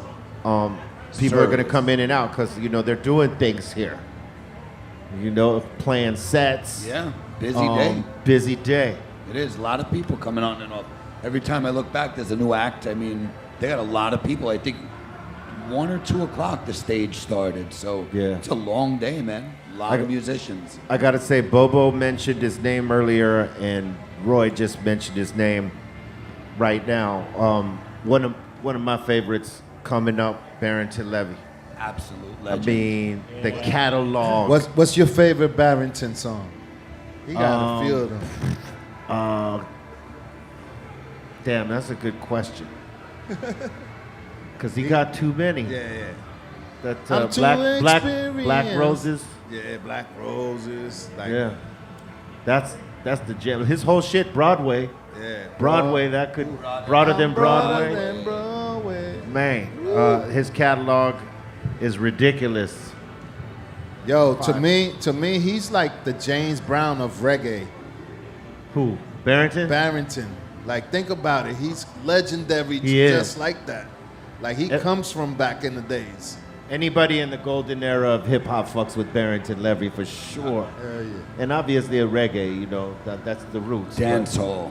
Yo, Yeah, he was always been one of my favorites. I'm man. gonna tell you one thing. I seen Barrington one time performing in Brooklyn, New York, and the crowd, everybody was lit. The smoke was it was like a cloud. He shut it down. Shut it down. Where? He's gonna shut it Flatbush? down tonight.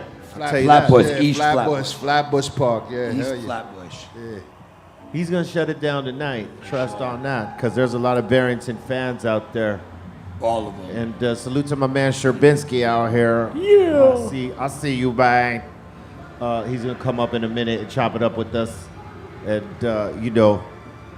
salute, cause my man always had that high level quality get down, man. Official. Yes, sir. Much respect. Well integrated with hip hop. Yes, You know? the business model on hit. Yep. Salute to my man Sherbinski. He's gonna be up in here in a minute. Barrington. I mean, there's a lot of legends hitting this stage over the course. But I definitely look forward to them. And again, the Roots. See the Roots put it down. Crazy. Yeah. Is their show is phenomenal. Always. Yeah. Always. And Slightly Stupid tomorrow night, And too. Slightly Stupid. They're going to kill it. You know they're going to kill You know it. they're gonna kill it. Trying to get stupid. They're gonna splash the set. I can't wait. And I feel honored to be bringing some of these folks on the stage. Hell yeah. That's sort of why we're here. Otherwise, Yeah. I don't know if Yeah. we'd Do be you here. know who you're gonna bring on first? No, I don't. All right. That one guy. You know, I always play it by the hip. You know this, Bobo. I don't know why you asked me that. know, at least you're here, right? Are you trying to check for consistency? Is that what Bobo's doing? Is he It's a checking for sabotage. consistency, man? You are one of the most consistent people I know. Yeah. Consistence. It comes up when it comes up. Yeah, man. Consistence pays. Not all the time. Sometimes I got that They're calling prep for action. you right now, though. Do you hear? Say what? I gotta go. Is that what you're saying? Oh shit. Salute. Hell We yeah. got just a little bit to go here. But man, you got to come experience this if you haven't yet come here and you live in California. It's a Strong vibe down beach. here. It's strong. Like people wait all their life to come to this. Like they've been planning it for weeks.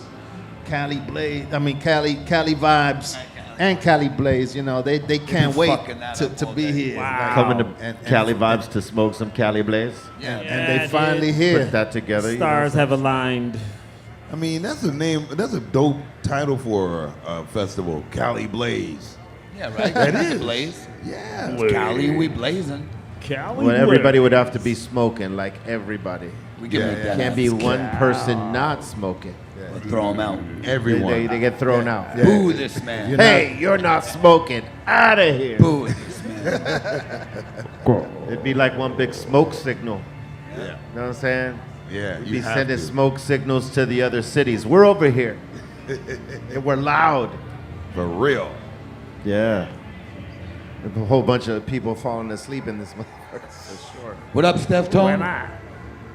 Steph Tone. Steph Tone's enjoying the show back there. Yeah, he Show's is. good, man.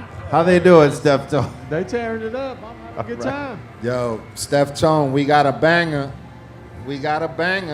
Yeah, what Psycho Les is Real- referred real- to is on the new album that we're working on, Real Psycho, or that it's done actually, sorry. It's ready to go. But we got Steph Tone flipping out on this one, man. It's gonna be tight. You're gonna love this shit. Trust. Super sick. Yeah, man. That's dope. Stupid. That whole record is heat. Word up. All right, we're gonna take a little break and we're gonna bring on my man Sherbinski. All right.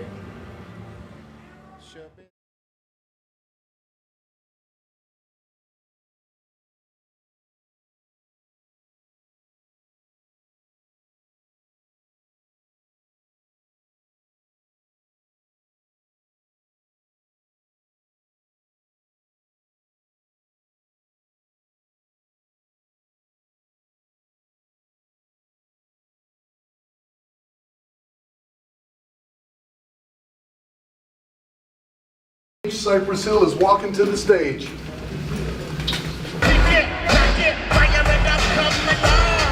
Take a hit from the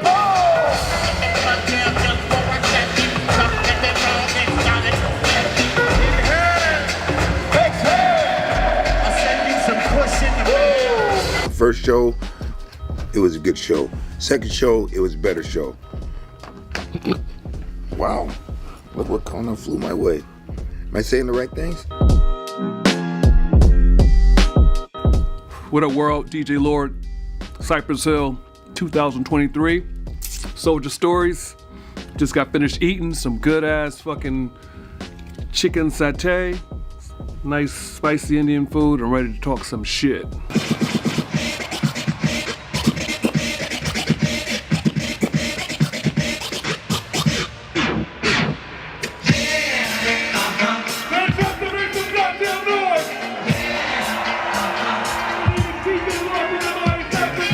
Before I ask you about this morning's breakfast, I want to ask you, something's been bothering me and it's been bothering Be Real. We had a conversation about it.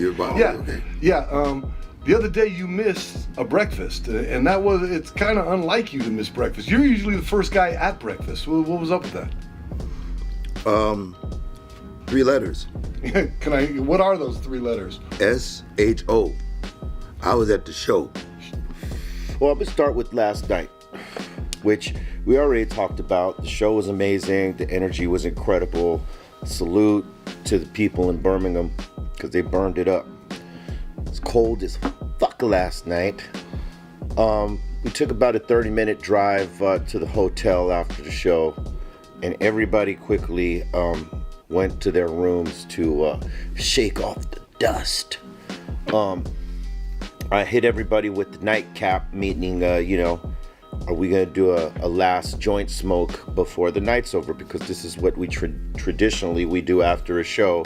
We'll smoke all day, but there's always the nightcap at the end of the night. Bobo tapped out because he's probably, he was on the show, or it was residuals from the show. Residuals.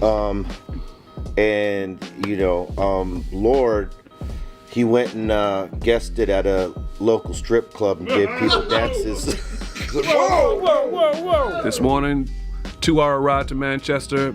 Pretty easy peasy. We were up there blazing our backs out, talking shit about the night before. Again, traffic was crazy getting here though. Traffic the other way, traffic going, but we made it in good time. And we were ready to rock the show. Like I said, we were supercharged to go because last night was insane.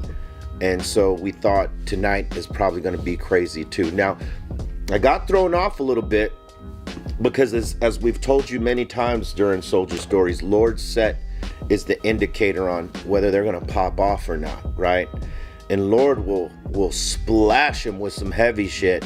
Not the cologne he gets that he uses for the strip club action, but... You know what? I'm talking more about, his splash set, like the dynamics of the tricks and, the body, movement on the turntablism, all that. It usually awes people and they blow up. This crowd didn't necessarily blow up, but I think you referenced the moment like that. Lord did some crazy shit where usually it gets a pop right there. And when it gets a pop right there, we know that it's gonna be a hell of a show.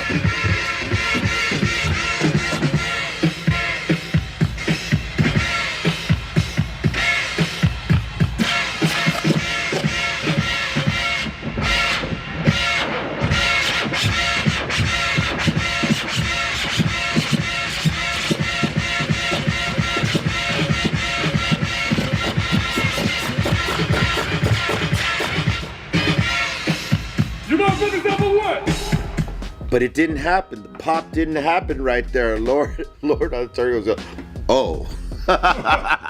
It surprised him. And I said to Bobo, this might be one of them shows where it's like kind of mellow. We thought it might be rah-rah, but it might be mellow based off of that, not so impactful interaction. But to my surprise, and I think to all of our surprises, once the first song hit, which was I Want to Get High, because we cut out Roll It Up, Light It Up for this particular set to shorten up the set, make sure we end on time and not fuck Ice Cube up. In terms of time, we started with I Want to Get High, and from the start, weed smoke, swaying, singing along. It was like, boom, here we go. And I thought it was gonna be hard to top Birmingham because that was a live ass crowd. But I'll tell you what, Manchester showed up tonight in a big way, and they popped off.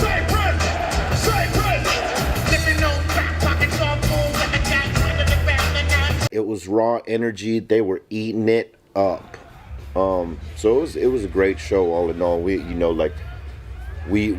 put down a pretty strong set tonight. Everybody hit the action, and Lord and Bobo's duo tonight was ridiculous. They both added some extra elements here and there that were like making it off the chain, you know. It was excellence.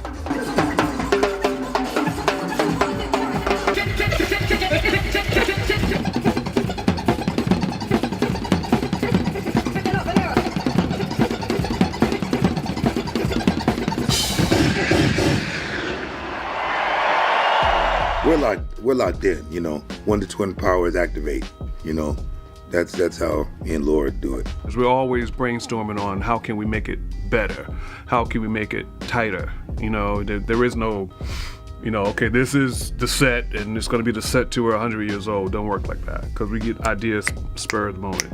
Not your average stoners. Not your average stoners. We think about shit. We switch shit up. I thought that the crowd would be a little bit more mellow. It seemed like real mellow, but they ramped up. Say we are the high side. We are the high side. Say we are the high side. We are the high side. Say party over here, fuck you over there. Say party over here, fuck you over there. Say fuck you, you ain't shit. Fuck you, you ain't shit.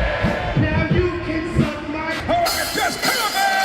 Give it something you can't understand.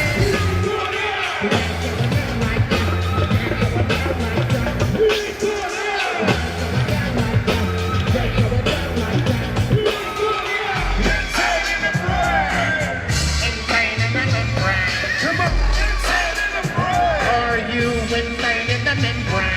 Crazy insane, got no air. Insane in the membrane. Insane in the brain. I got a deep love for Manchester because this is one of the first places I came with Cypress that I rocked the show comfortably. You see what I'm saying? Starting in Manchester was right there showing love, and I got love right back from Manchester.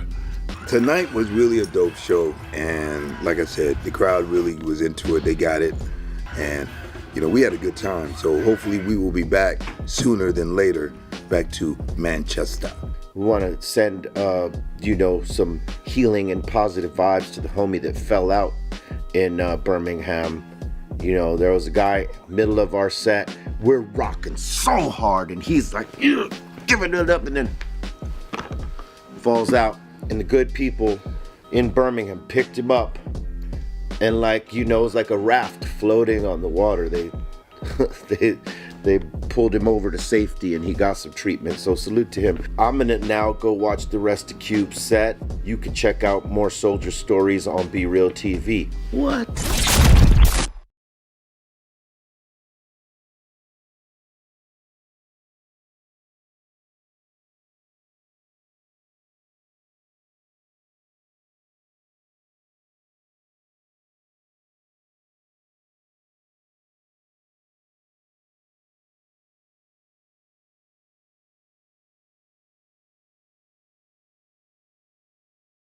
You know, my front teeth, these two front teeth right here, the bottoms of them are fake. Because my first show here, I broke my fucking teeth rocking with some of these passionate ass fans. You know what I mean? Like, they were holding my hand, they're like this, and I pulled away by accident and broke my goddamn teeth, you know? So this is a connection I have with Ireland, right? Fuck you want? Kidding. Here to talk about Ireland.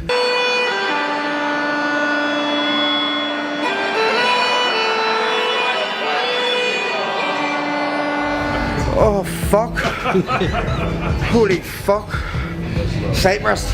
Left hand on the 40. Puffing on the block. Lock my shotgun. And make it stay charged. La la la la. The show was perfection, start to finish. So this guy.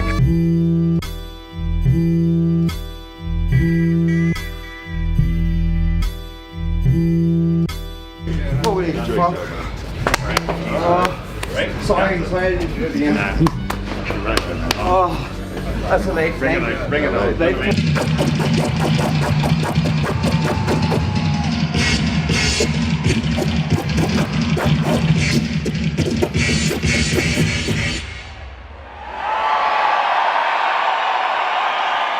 Dublin, Ireland, are you fucking ready?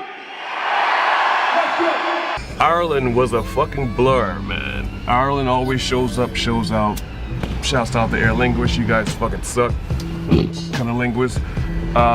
Once we got past the flight and all that, we were good. It was a tough flight. And then, getting in, it was all good. We settled in at some point, and we decided to go to this nice restaurant. Because it's our day off. It wasn't a day off. It was a day off on a travel day, and that's not really a day off. It's just a day in transit. But we went to this nice restaurant, came highly rated by our concierge, and we proceeded to wait 2 hours before we got served our meal because our server, genius that he was, forgot to put in our order after we had been waiting there 45 minutes already. It's been a minute since we've been here to Dublin, and from what I remember, we've always had a great time here because the crowds just go nuts. They've always gone nuts. I mean, their love for hip hop is really up there, and I know that I was also starting to feel a little bit of the fatigue because the way this we've been traveling, from the bus to fly and everything, and this ain't easy. So I started to feel a little bit of the fatigue, and I felt it in my sciatica. Now, for those that don't know what sciatica is, it's some of the most worst pain that you ever want to experience in your back. I mean, it can affect your walk, and it can affect the way you sit down, all of that. So I try to be very careful in how I step or how I move, because once that happens, I'm kind of like done, right?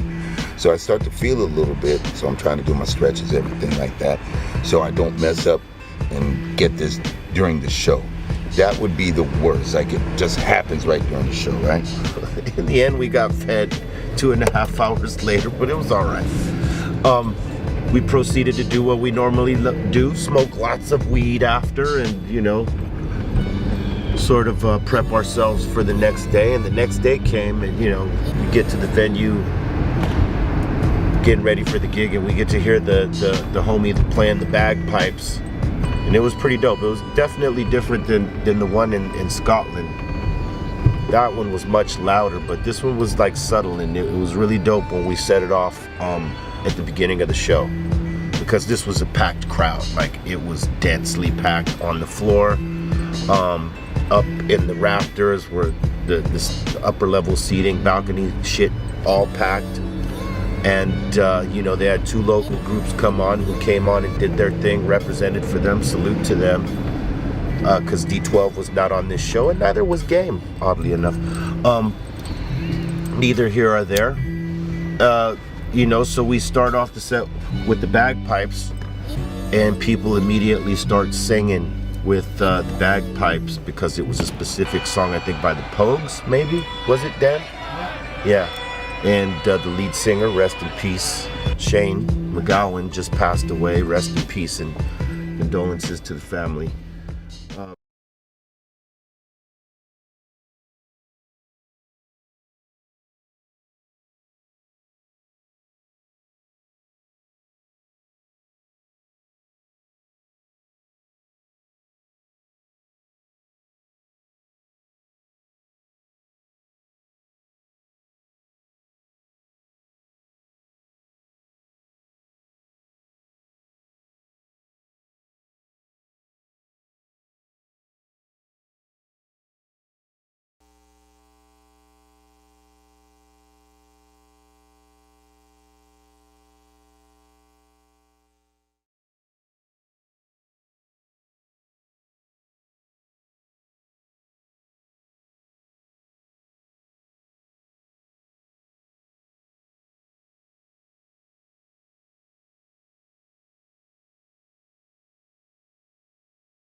Show live on Twitch, YouTube, Discord, and BeReal.tv. We're here with my man Sherbinsky up in the house. Yo, happy to be here on Yes, Be sir. Fucking Real TV. What's Oh up? my God, how you been? It's been a minute. I've been fucking great, man. Enjoying life. You know, definitely feeling the Cali vibes out here today. Oh yeah, this Lit. you were saying this is your first time here checking this out. Yeah, you know, born and raised in California. You know, come from the Rock the Bell days. That's you know, right. I was there in person back in the '90s, Yeah. seeing that shit, and just stepping in here and getting kind of those vibes. You know, just Who some you raw look- shit. Who you looking forward to seeing? I mean, obviously the Marleys, you know. Oh, yeah. Slightly Stupid, you know. A lot So of the reggae lineup, you know. J Boog, like just real. I'm a reggae head, so you know. Yeah. A lot of people I think I might have missed. So. Yeah, you know. Barrington Levy. We've been talking Yeah, about. absolutely. I mean, yeah, legendary man. Yeah. Yeah. I mean, the lineup's impressive. That's what I got to, you know, big ups Yeah. to Cali Vibes for bringing the proper, you know, talent out. Yeah, for sure. I mean, it's definitely a Cali vibe here for sure. No pun intended. You know, there's a lot of California gas out there too. Like if you, we were talking about if you walked around, everybody got their own little, you know, their own little strains popping off. Yeah. All the gas. I love that. SoCal, you know, OG and the gas, that's what it's known for. But You're known for the gas and the flavor, man. you know, just honored to have contributed a little something to the culture like you guys have, and a lot of people up here, and just it's an honor, and it's kind of surreal just to be up here with a lot of guys that, you know, listen to their music and look up to, you know, decades ago. What I thought was dope too that you do is you also bring the art culture into the cannabis culture. You know, you bring both of them together. Absolutely. To me, you know, they're intertwined. They have been. Yeah. You know, part of everything we do is just the lifestyle. So. Yeah, it's definitely lifestyle. I gotta say, congratulations on all the moves you've been making, man. Yeah, I appreciate it. You know, it's like, I think growing up in Cali, but then everything that happened with the cannabis movement, from the money that was put in to the hype of the strains and everything that we were able to do, is really come full circle, I feel, because now I spent the last 3 or 4 years really figuring out the international cannabis game, really, like from Yes. Canada to everything that's developing around the world. And you know, we've done it. We learned how to, the craft here, and so I've just been diving into what my passion is, really genetics. So now so many more opportunities, not just for myself, but all the other brands and the breeders that are really, you know, looking to get paid the way they should be. So hopefully we can get this federal movement and we can, in our favor, and we can start really moving in the right direction. It's coming. Yeah, it is coming. But a lot of fixing they need to do in our industry, though, man. It's one of the most unfair treated industries that makes so much revenue. Yeah. Taxed the highest. You know, often the people that try to follow the rules are the ones that get punished the most. You know, that's the fucked up thing. You know, Yeah. taxes keep on going up and more red tape. But I agree with you. You know, and that's the social equity thing is really a joke. Do you feel that high tax is a way to flush some of the independents out? Because I feel like that's part of why it's so damn high. Yeah, absolutely. Or force them to not be able to pay and just run out of business. Yeah, you eventually, you know, when it's too much to operate, you It's- got to fold. Yeah, I mean, it's called pimping. Real talk. I mean, for those of us that have been through this California legal battle, it has just been that. It's been a battle. Yeah. And it has been pimping. You know, there's a lot of people, pimping for sure. There's a lot of people that have come and gone, you know, so I think a lot of us are still doing it. It's a labor of love and a passion, and either way, we're still going to be doing it. So shout out to everybody still, you know, in the fight. Yeah, what it takes to like actually keep a brand out there popping and relevant, and like, you know, the rest in trying to be in this industry at the same time, like going through all the fucking hoops you got to jump through to operate in it, man. It's incredible what some of the brands are doing. It's incredible what you're doing, my friend. Yeah. Salute to you for that. Yeah, I appreciate it, man. You too. I mean, we're trying. We're still trying. I'm right You there know with what you, I'm man. I mean, I think really this industry is an incredibly competitive industry by nature. We're competitive creatures, And I think Absolutely. it's been fun, you know, especially being young. It's different when you're, you know, a little older now, in your 20s, 30s, 40s, you know, you're really running and gunning. Yeah. And now that I think the cannabis, at least the legal one, has matured a little bit, I think it really is time that we need to, and a lot of us are at this point because we've had to, but really embrace these genetics, our brand, Yeah. each other, and the trenches that we lived in and that we made and that we created, but really kind of pass that on to, and really, I think it's time for a lot of us to elevate. That's where I see, where do we go from here? Because the game isn't over, but it's No. evolving and it's changing, and you know, it's still a new industry. Yeah, you know, absolutely. for as long as it's been around in terms of the legal shit. Feels like eternity. Yeah, it feels like eternity for some of us, but the legal part of it is still new. And again, still needs some work. You know, we're fucking pioneers, man. And these politicians are no smarter than us, and the people that from the streets that actually figured out, okay, this is how I can buy product, distribute, pay my this, everyone's happy, and now these guys just aren't figuring it out. So you know, I don't know really. We're still trying to figure out the answer, but I think a big answer too is for a lot of us that are still doing it in the States or that has successfully have a brand and maybe a dispensary model. The global game is really opening up. Oh, it is. And I think a lot of people that are in the game, they've got pieces of that, but they don't have the full supply chain. It's sort of like the early days when if you had the supply chain in Cali or your state or whatever, you sourced good flower, you knew who was buying it, you could get it to the dispensaries. There was money that was made. There was millions that were made. Yeah. Well, globally, you're looking at hundreds of millions of dollars. The United States is such a small piece of that market. Yeah. So there's hope. You know, there's high hope. You know, There is high hope. Pun intended. Just that for all of us, that our experience and our age, and when you get older, there's a reason why you can do business better, because you're like, all right, what are we going to do here? And that's how I've been approaching the global cannabis business, and there's room for all the brands and a lot of business for us. So I'm excited about that, and I see it clearly. I've had my head deep into those, you know, studying and going to Spanibus for years and meeting the people in these countries. And hey, I just got my license, and you knew it's 5 years away, but guess what? Now it's 5 years away, and the facilities are built. Still waiting on certain laws to change, but it's about to tip over, and it's really exciting, especially people that even taken gelato or OG sours, genetics that we've had since day one. Now people have put it in place in licensing, and they've done the work where people like us can come in and say, yo, we stamped this is actually official, and we can just come in with what we do. And so the business is there, you know, and it's maturing. From producing it to becoming the stamp of it. That's a whole other level right there, man. Yeah, because what are your favorite strains you're fucking with right now? You know, I really like the lemon cherry gelato. I mean, you That's know, I like everywhere right now. I mean, I honestly, I could say, I wish I could have something more original to like say, but I you know fuck what? with It's the out flavor. there like the way that Gorilla Glue was out there for a second. Yeah. Remember that shit? People like it. There's still nobody's bitching about it. So Yeah, it's It's awesome. probably the most renamed flower right now. It's What's lemon that? cherry gelato. Shit, Lemon yeah. cherry gelato, the most renamed. Sometimes you have to, because if everybody got it, you know, What is everybody it? starts fucking around with each other's prices and shit.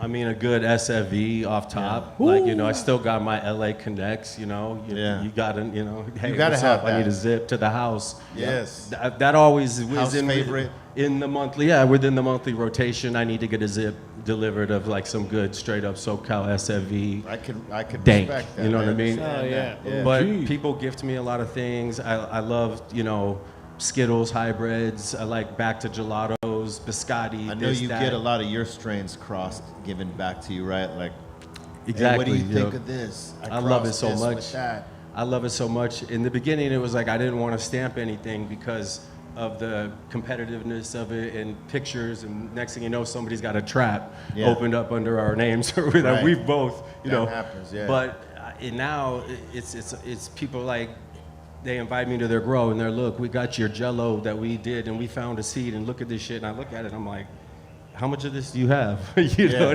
it's like, and They want you to give them the stamp. It's love. Not, you know, I get I get a lot of love, and these That's growers dope. show mad respect, and I'm happy that I'm set up in the state of California and other states where I could buy it. I can help the growers. I can support them. I can give them seeds in their pheno hunting, and these people understand the value of it now. Before, it was such a fucking hard pitch. It was like, pop these, trust me, it's heat. They're Seeds, like, well, we need clones. Well, seeds is an investment, man. You really got to trust. It's taken years for you to build that up. Where people are like, all right, I'll pop your seeds. Yeah. Because that's a time commitment, not just you got to really value that person's opinion on it before you go ahead and pop it in that. I think the smart business people that invest tens of millions of dollars in these cultivations too, they now see the importance of having something relevant, something different. And even with our staples, we still need to have variations and different things. And it's just like, variety is the spice of life. And, but the one thing I gotta say, we're like a lot of us here and that like from the OG and the history of that, and then gelato and, all the other strains. I gotta say this, the reason why I stuck with like the 41 and the 33 and the Jello and the Sunset Sherbet, because I sat there, I was like, you know what, look at OG. It was making its fifth comeback, and, there was whatever, and I'm like, if you just grow it good, that shit's gonna hold its value, and All so the time, yeah. And so now, even now, Bacho's making a big comeback, you know what I mean? Shout out to the Gelato 41 making a huge comeback in the California market. Why? Because we're growing it well. There's good cultivators that are partnering with, that are growing it phenomenally, and it's when you don't have it for years, and then those cannabinoids come back, it's like people can appreciate the headiness of that shit. Absolutely. And if you got guys that have the genetics, but they don't necessarily have the talent to like produce that, that's when That's it the kind key. of goes it goes away a little bit. And 100%. when someone who actually has that magic, they have that touch, that comes back, then the demand is like popping for it. Because you're right. I think, to speak to your point, if it doesn't matter how good the genetics are, if the grower doesn't put that passion into it, it's you can't blame the genetics. We already know it's heat, but we know it's the fire. combination of the might be in inexperienced hands or the wrong hands, because It's a combination of passion and knowledge. Because I know Knowledge? people are passionate. I know Yeah. people are passionate and still grow shit weed. Yeah. You still have to have knowledge and still that experience and people can pass you the knowledge, but you got to have the discipline to do exactly what they told you. Correct. Because some people like to vary. You might give someone the playbook, right? And they're like, well, I like this, and this is dope, and I know that he won with it, but I'm gonna just change this part. never works. Never works. No. Never works. Stick to the same chocolate chips that That's make the right. good cookies. Don't That's right, man. change the sugar. Don't change nothing. Don't do it.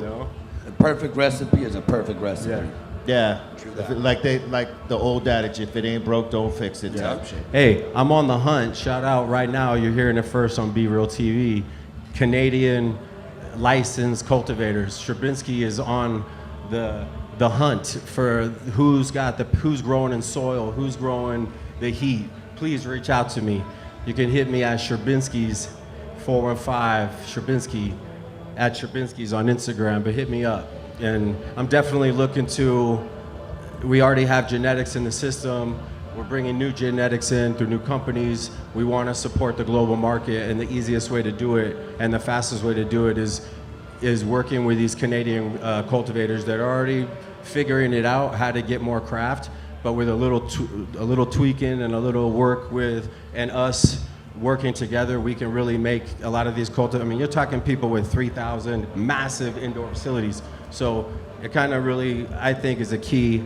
So reach out to me. We want to help you. We want to bring genetics and grow fire. Pass the knowledge. Yeah. And those guys, Colombia, they're growing greenhouse and they're growing certain like different pricing, which is got its part, but those are like the depths. You know what I mean? Yeah. Colombia's growing the depths. But Canadia's growing the indoor right now. And the reason why people can hate on Canadian, but let me help you a little bit. They got fire down They've there. been licensed for the longest, and they've, GMP, certain certifications that you have to be able to ship it around the world, which is the pathway. They've been doing it the longest, and they can produce hundreds of kilos that we can move into these different countries. And so it's exciting.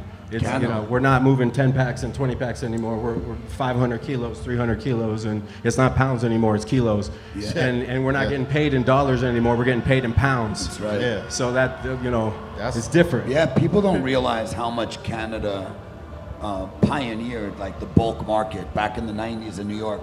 BC is like, if it wasn't for that, I wouldn't be sitting here. Yeah. But they were mass producing. Pallets were coming in every week, like on a massive scale. Cali had the fire, but they weren't growing bulk like Canada. Hockey bags. Exactly. Hockey bags. Yeah. Literally, and bringing them in over the Great Lakes on snowmobiles. Like, we were getting them in Kayaks. anything Yeah, to yeah. get it across. But they were really the pioneers of mass scale. Like, we never seen production come in like Canada. Like, in New York, you were lucky to get your hands on Cali weed, but you knew you can get Canadian weed. It was everywhere. Oh, you can Cali get the was Canadian gold weed anytime, Yes. anywhere. Cali was in the hard state, to get. the BC. BCs, Yep. the Beasters. BC bullshit. I mean, some Sorry. of that shit was fire. Yeah, Mango bro. and shit like some of that shit. Hey, listen, for the time, it was. Yeah, You know, because it was had It that was. color. It had certain Maybe things. in New York, but Yeah. in LA, the BC was. Yeah, in New That's York, so we had good. dirt.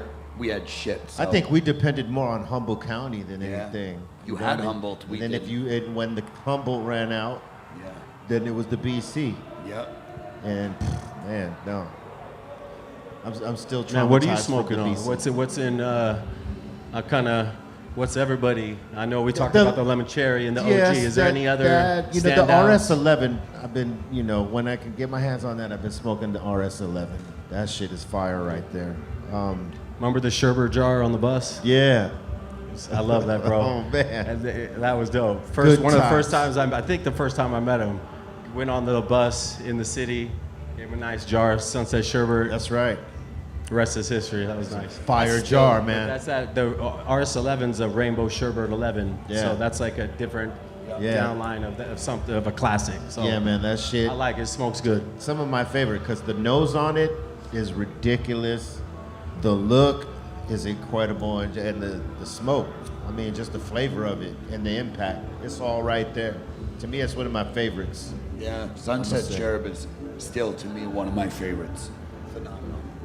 Absolutely. Delicious. That's like one of the ones you don't touch. You don't need to. Just give me the original Sunset Cherub. I'm good. What about cultivators? What are some, obviously shout out to the originals. Yeah, man. The homies, been growing. Anybody else that are the standout cultivators, Fucking maybe? with Terp Farms. Terp Mansions, sorry. Yeah. They produce some good shit, man. I gotta say, man. That's what's up. Yeah. Shout out to Sean Cron. Sean Cron's a homie. He's great at playing with genetics. Like, he's got some stuff on there. That's the stuff that Miles and Kyle from Slightly Stupid, that was grown. Those are Sean Cron genetics. It's a trip to see how many really gifted cultivators there are now than there were 10, 15 years ago when it was a few. Now it's people, they know what they're fucking doing out there now, and doing it incredibly well, man. Some really great flavors out there. A lot, the other thing is I come from started with my 2 lights, and growing and then going to a little warehouses and shit. There he is. There he goes. Wonder Bread. Speaking of warehouse Wonder grows, Bread in the house. What's up, dog? Yeah, we see you, bro. But it's He's another one. He is. One of them. I miss being in the garden, man. I miss one of my goals in my life is to somehow Get back make there. moves to be able to be close to the garden, to be able to spend more time just. It's honestly where I'm the happiest, working in a farm with cannabis. It's your Zen place. Yeah, I mean, I think even if I was farming, food or anything, I like working with my hands. I like the feeling of I'm not a super technical, gonna geek out on a computer. I don't know how to program you. I'm not that type of person, but when it comes to fucking with plants and the connection with the plants, and I'm like, that was my shit. That's what really made me fall in love. So when you're walking through a outdoor grow or an indoor and this shit's popping, it's just a vibe. Word up, man. Stay having that left. I know you will. I don't even got to tell you that, man. Hell yeah. Appreciate it, bro. I want to thank you for sitting in with us. No, thanks for Enjoy having the me. rest of the festival. Yeah, and we'll be Troy, chopping I it see up him. and smoking Let's very soon. get me back on the the smoke box. Bro. Yes, we're gonna round get 2. you back in there. We need a Appreciate part you guys. 2. Much love to everybody on here. Let them know where they can Cali find Live. you at. Yo, Shabinsky 415. Yes, Roy Choi with the Nest, burritos. You know, Voice of the Plant. Hey, I have a new project that I'm launching called Voice of the Plant. Look out for that on Be Real TV, and talk to you guys soon. Right on, Big man. up. Thank you.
Hey Arizona, just because weed is legal now doesn't mean your criminal record is clear. You need to visit azexpunge.org today. The Reclaim Your Future campaign can expunge your record for free. Go to azexpunge.org now.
Hey Arizona, just because weed is legal now doesn't mean your criminal record is clear. You need to visit azexpunge.org today. The Reclaim Your Future campaign can expunge your record for free. Go to azexpunge.org now.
Hey Arizona, just because weed is legal now doesn't mean your criminal record is clear. You need to visit azexpunge.org today. The Reclaim Your Future campaign can expunge your record for free. Go to azexpunge.org now.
Hey Arizona, just because weed is legal now doesn't mean your criminal record is clear. You need to visit azexpunge.org today. The Reclaim Your Future campaign can expunge your record for free. Go to azexpunge.org now.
Welcome back, and you're watching the Dr. Greenthumb Show live on YouTube, Twitch, Discord, and www.breal.tv.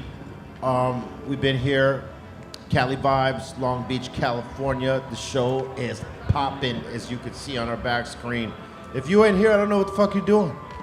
But we encourage you to come down here and check the vibe. We saw my man Wonder Brett walking through, and we had to pull him up to the table, man. How you doing, Brett? Man, I'm doing great, bro. Thanks for having me here, dude. This is amazing. Word up. Congratulations on all the successes within the industry. I know, like, the ups and downs that one has in this in the cannabis industry of ours, but you always manage to do some cool shit, man. I just try to make something that I love myself and then try to share it with everybody. So I feel like that's my recipe that's kept me safe and not chasing all the weird shit that's out there. Man, thank you for that love, bro, and congratulations to you on everything that you've done, dude. I mean, shit, Dr. Greenthumb stores are everywhere popping up. The whole podcast, the show, the smoke box. I'm just honored to be still in the game and to be fucking with you always. All these years, man, you've always had a nice big open hand and shown me a lot of love, and it's beautiful, man. Thank you. We used to play paintball together, Brett. Of course, we're family, bro. Come on. Yeah. Under duress with paintballs being shot at us, son. I missed that. Those were fun. Those are fun times, right? Yeah. I always get hit in my DMs with other paintball, like the people we used to play against. Dynasty or those guys. I'm like, hey man, when you gonna come back and play? Do you ever think you're gonna get back out on the field ever?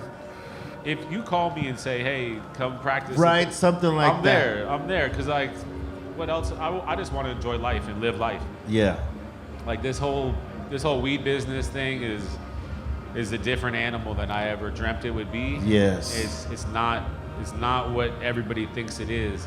So not even close. Yeah, that should be the Not even close. That should be the disclaimer when you get into the business. It's not what everyone thinks it is. No, the best part about it is still creating new strains, finding new strains, designing like artistic, cool packaging, and coming and seeing your friends. Like, this is what it was before. This is what it was for us always before it got to being, how do I build, a team of salespeople and run a brand? Before it was a brand, it was still a lifestyle. Yeah, this is the best part right here. Yep. Right here is, who knew all these years later we'd be having festivals dedicated to cannabis and all the sessions and all these poppin' ass brands that are coming from everywhere, man. And fortunately, Stravinsky, yourself, myself, and our teams and other folks that are our peers in this industry have gotten a chance to be doing what we love within it. In spite of the hardships that each brand goes through, trying to navigate, through this industry that people on the outside think it's like a gold rush. Maybe once upon a time when it was new, before all the regulations. Totally. Rules Like popped before the off. regulation, like, and it just depends the time and the place that you're in California. Like, this is a really hard time in California right now. They need to change the laws. They need to change the tax structure. They need to change a lot of things for this to be a business that everyone can thrive in again. Right now, it's a lot of not thriving. Yeah, a lot of sales, no profit. Hey. Yeah. A lot of sales, no profits. Tell them about our paintball practices real quick. Okay, those paintball practices were intense. They were legit practices. Like, you'd be out there. I would be the one with. I had the truck, so I would be having all the bunkers in the back of my truck, and the like 300-gallon water tank so we could wash them all. Yeah. We would set up the fields. We would battle for like 3-4 hours against people that show up. I remember that time Will Smith showed up in a helicopter. Yeah. Like, and it was all his dudes all battling against. There was maybe like 12 of us and like 30 of them. Yeah. And we battled them on a hillside. Yeah, the hillsides in like, was it like deep Valencia, wherever near the, like the. Block and Murph played with us that day. Yeah. Rest in peace, Murph. Yep. One of our homies. Yep, we had Rojo was there. A bunch Jay of Turner, people. rest in peace. Yeah. He was there too. Y'all should have bombed the helicopter. We couldn't. Bro, he was like, I gotta go to the Grammys, and the helicopter picked him up and he left. Yeah. And they left a huge mess of like. Awesome times, man. Yeah. What you working on right now? You working on anything new? Yeah. I got this new strain that I'm working on right now. Got the chloroform? Yeah. Yeah, I like the packaging. So That's sick. That's a Yeah. nice. This is the new it's a shit nice right job, now. B. Oh, nice. So I just been like trying to reinvent the jar just to have fun with it. Like, I did a few months ago. I did the Kush Cola, looked like a soda can, and this is the newest one where it's like, it's the spray paint can, and I just somehow like. Yeah. Luckily, I think this is going to line up in a way with what's going on with the downtown building. Yeah. You know what I mean? Spray paint is a big topic right now, and it's just. Oh Like, yeah. You know The graffiti is going on throughout. Yeah, LA they went hard on that building, and so I feel like just, I don't know, the stars lined up. I'm dropping these spray paint can shit, and it's like now you got the buildings in the news every day right now, so it's kind of like a win-win at the moment in some sense, you know? Right on, man. Always coming up with some new shit. My man Wonder Brett. I want to thank you for sitting in with us. Yeah, bro. Chopping Thank it you. up, smoking one out. Yeah. And, that's going to do it for us in Cali Vibes. But we're going to bring you more. There's a panel after this, so stay locked in to check out the panel and the rest of the broadcast that we got popping off for you. Brett, let them know where to find you at. WonderBrett _ and birdseedgenetics.com is my new genetics play. The seed line a lot of years of breeding went into that. So if you want to have terps and different stuff to experiment with that I've been playing with in my own little stable for the past 15 years of breeding, I'm giving out a lot of good shit in there. So That's what's up. yeah, thank you, man. Psycho Leezy, you got any shout outs? Word up, shout out everybody on the chat, everybody here hanging out with us, smoking out. Word up, Cali vibes. It feels good to be here. And if you're not following me yet on the IG, it's psycholess.official. Word, holla. C minus. Shout out to everyone here at the table. Brett, pleasure to have you on the show again, bro. Excellent. To Be Real, Eric Bobo, Strong Tone, Blaze, Psycho Leezy. Shout out to the Treehouse crew, Dom, Colton, Ray. Shout out to Aton. Shout out to Kenji. Shout out to Jamie. Shout out to Chang. Shout out to DJ Jerry. Follow me at C-Fan4, and I'll see you all very soon. What up, Blaze? Not much. Shout out to everybody here at the table. Thanks for everybody coming through. Brett, always a pleasure. Shout out to Wifey for holding down the house. Shout out to everybody else who's watching, and we'll see you on Monday. And stick around for a broadcast. We have a panel right afterwards. Eric Bobo. All right, catch me on the socials on X, Twitter, at Eric _Bobo, at Eric Bobo at IG, and also on Discord and Insane Asylum and Bobo's Corner. Thanks to everybody here at the table, everybody here at Cali Vibes, right? Cali Vibes, and to all the people watching back home. Thank y'all. We'll see you next time. Oh, that's nice. Buddy. All right. Step Shout out- Yep. Shout out Cali Vibes. Everybody here at the table. All y'all out there watching. All y'all that out here in this cold ass weather. Stay warm, everybody. Catch you all next week. Yep. Salute to High Hopes. Salute to Cali Vibes. Salute to everybody watching. Stay with love. Love is the key. Swallow that. Enjoy the panel coming up next.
Hey Arizona, just because weed is legal now doesn't mean your criminal record is clear. You need to visit azexpunge.org today. The Reclaim Your Future campaign can expunge your record for free. Go to azexpunge.org now.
Hey Arizona, just because weed is legal now doesn't mean your criminal record is clear. You need to visit azexpunge.org today. The Reclaim Your Future campaign can expunge your record for free. Go to A.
Hey Arizona, just because weed is legal now doesn't mean your criminal record is clear. You need to visit azexpunge.org today. The Reclaim Your Future campaign can expunge your record for free. Go to azexpunge.org now.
Hey Arizona, just because weed is legal now doesn't mean your criminal record is clear. You need to visit azexpunge.org today. The Reclaim Your Future campaign can expunge your record for free. Go to azexpunge.org now.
Hey Arizona, just because weed is legal now doesn't mean your criminal record is clear. You need to visit azexpunge.org today. The Reclaim Your Future campaign can expunge your record for free. Go to azexpunge.org now.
Hey Arizona, just because weed is legal now doesn't mean your criminal record is clear. You need to visit azexpunge.org today. The Reclaim Your Future campaign can expunge your record for free. Go to azexpunge.org now.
Hey Arizona, just because weed is legal now doesn't mean your criminal record is clear. You need to visit azexpunge.org today. The Reclaim Your Future campaign can expunge your record for free. Go to azexpunge.org now.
And we're live here at the Cali Vibes Festival in Long Beach, California, you guys, in the High Hopes backstage area with nothing but a bunch of backstage guys over here on my panel. I think we have close to over 100 years of cannabis experience sitting tonight at this panel amongst everybody that I'm looking at it.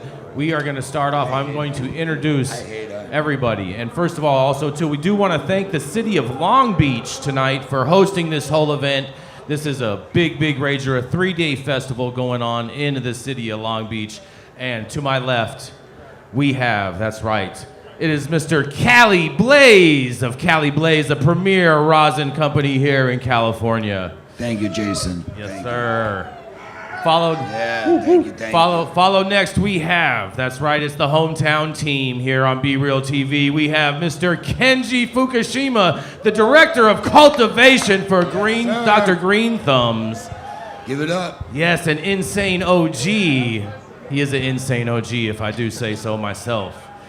Followed next to my left, we have the creator of the gelato, even though everyone wants to claim something around it, it is none other than, that's right, Mr. Sherbinski himself. Oh, yes, and to my right, coming in at 454 pounds. That's right, it is none other than Wonder Brett. Yeah. Man, flavors on flavors and terps on terps from this guy. Followed by, that's right, San Diego's favorite skateboarder, the man from Preferred Gardens, that's right, it's Mr. Preebs. Proving Grounds, son of a bitch. Sorry, Proving Grounds in San Diego. It is none other than Mr. Preebs. Followed next, we have, that's right. Are you ready? Yes. It is the network show himself. Give it up for Mr. Network Show. No, that's Lan right there. And followed up, we have Mr. Greg from the Canna Management Group, a premier event company. So we're going to be talking about events, how to market your cannabis out tonight going on over here at Be Real TV, the High Hopes backstage area. So let's start off with Mr. Cali Blaze tonight. We're going to roll this off. Mr. Cali Blaze, rosin is such a finicky consumer product in the market. What do you think is one of the major keys to Cali Blaze being such a success on shelves? And how do you really cater to your base? I would say consistency and price point is the two most important things in the legal market. Is your price point, number one. I mean, we've all had to make major adjustments over the years just to stay relevant and keep that shelf space. And number two is consistency on product, just making sure that your QC is tight. You know, it's better to keep a product off the shelf than to push it out there and lose a customer. So I would just say, yeah, consistency and price points, that's it. And staying connected with the customers, you know, showing up at sessions, doing things like this where you interact with the community. You get a chance to get feedback from people, tell you what they don't like, what they do like, what they'd like to see more of. I think that's the most important thing, is feedback from the actual people who consume the product, you know? Yeah. Yes, exactly. I believe that is 100% correct. You know, because quality is key. I'm a big believer that quality is key. Even if it's economical, there's still some type of quality level that still should be upheld in regards with. Definitely, Pabst Blue Ribbon has some type of quality control in place. Right. You know, but Mr. Kenji. What's going on? Yes. Yeah, boy. Yes, Insane OG, one of the hottest OGs on the market in California. How do you guys keep this OG going so strong? I think we've been doing it for a long time. It's what we've been doing. It's what we're known for. We understand that plant. You know, we've had to cycle it in different, you know, I guess you could say amounts over the years, depending on, you know, kind of what are the trends, right? There's trends where people wanted to buy bulk at first and put that into their brands. That happened probably the first decade of what is known as Insane OG now. You know, now we have a target number that we hit, that we have to grow, and we just work within those parameters and make sure that everybody, you know, or every store is supplied with, you know, what they're asking for. Yeah, find the model that works, and then don't overscale it, but just duplicate that model that works. Yeah, but you know, in California is a bitch of a market. You know, you can overgrow it, and then next thing you know, you lost a shit ton of money. You know, so it's for us, it's become, you know, a expensive lesson to learn on the demand and what to cultivate, so we don't lose money, and then so that we can keep the quality going, because we don't want to sell old weed. Yeah, and keep the prices affordable for the consumer. That's definitely the biggest part. There's a tight little margin in there to keep everything within. Yeah, you know, I mean, with a lot of companies, I guess, you know, they have their premier products. We're known for OG.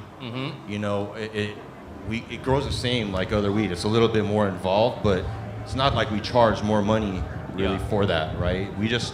We have to work within certain areas, because like it's LA grown, it's expensive to grow, but that's not necessarily the profit that we want to go on that. We want people to experience that and bring them into the brand and let them keep experiencing the brand. I know that they'll be happy with the product and they'll continue to support the brand as long as we keep on giving them quality product. Facts. That's what it's all about.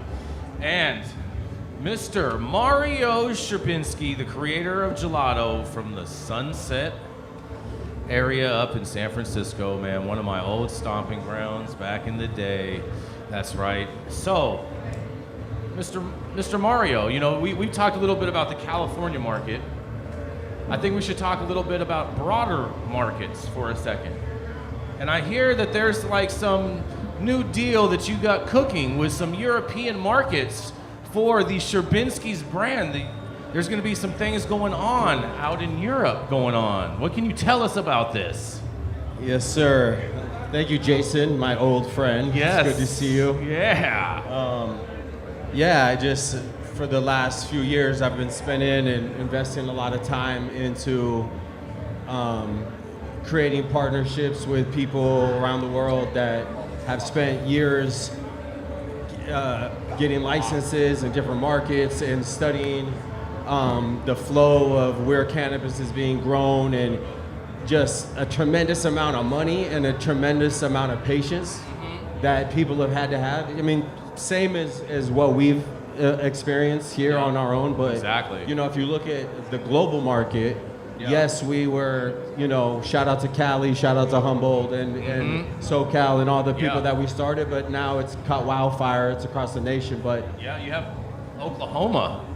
Yeah. Oklahoma, crazy things are going on in Oklahoma, and now all of a sudden, like, you can actually find like good weed in Maine. Yeah, so now I've kind of anticipated this coming, because I remember going, well, this is California, this isn't going to happen here. Yeah. And then it did, and then realizing, okay, it's just a matter of time. And so I just invested a lot of time in how I can monetize the genetics that I created. And what's beautiful is a lot of people have been breeding and growing with those genetics around the world for years now. And so when I can go to these different countries, it's more of something that I'm able to embrace, and then the business really becomes easy, because a lot of these people, by having me involved and the brands that I can bring, it adds so much value to a lot of their corporate structure, or that has zero culture at all, you know, let alone anything that looks remotely desirable to in terms of packaging. So they're way behind, and it's exciting because it kind of reminds me of back in the days when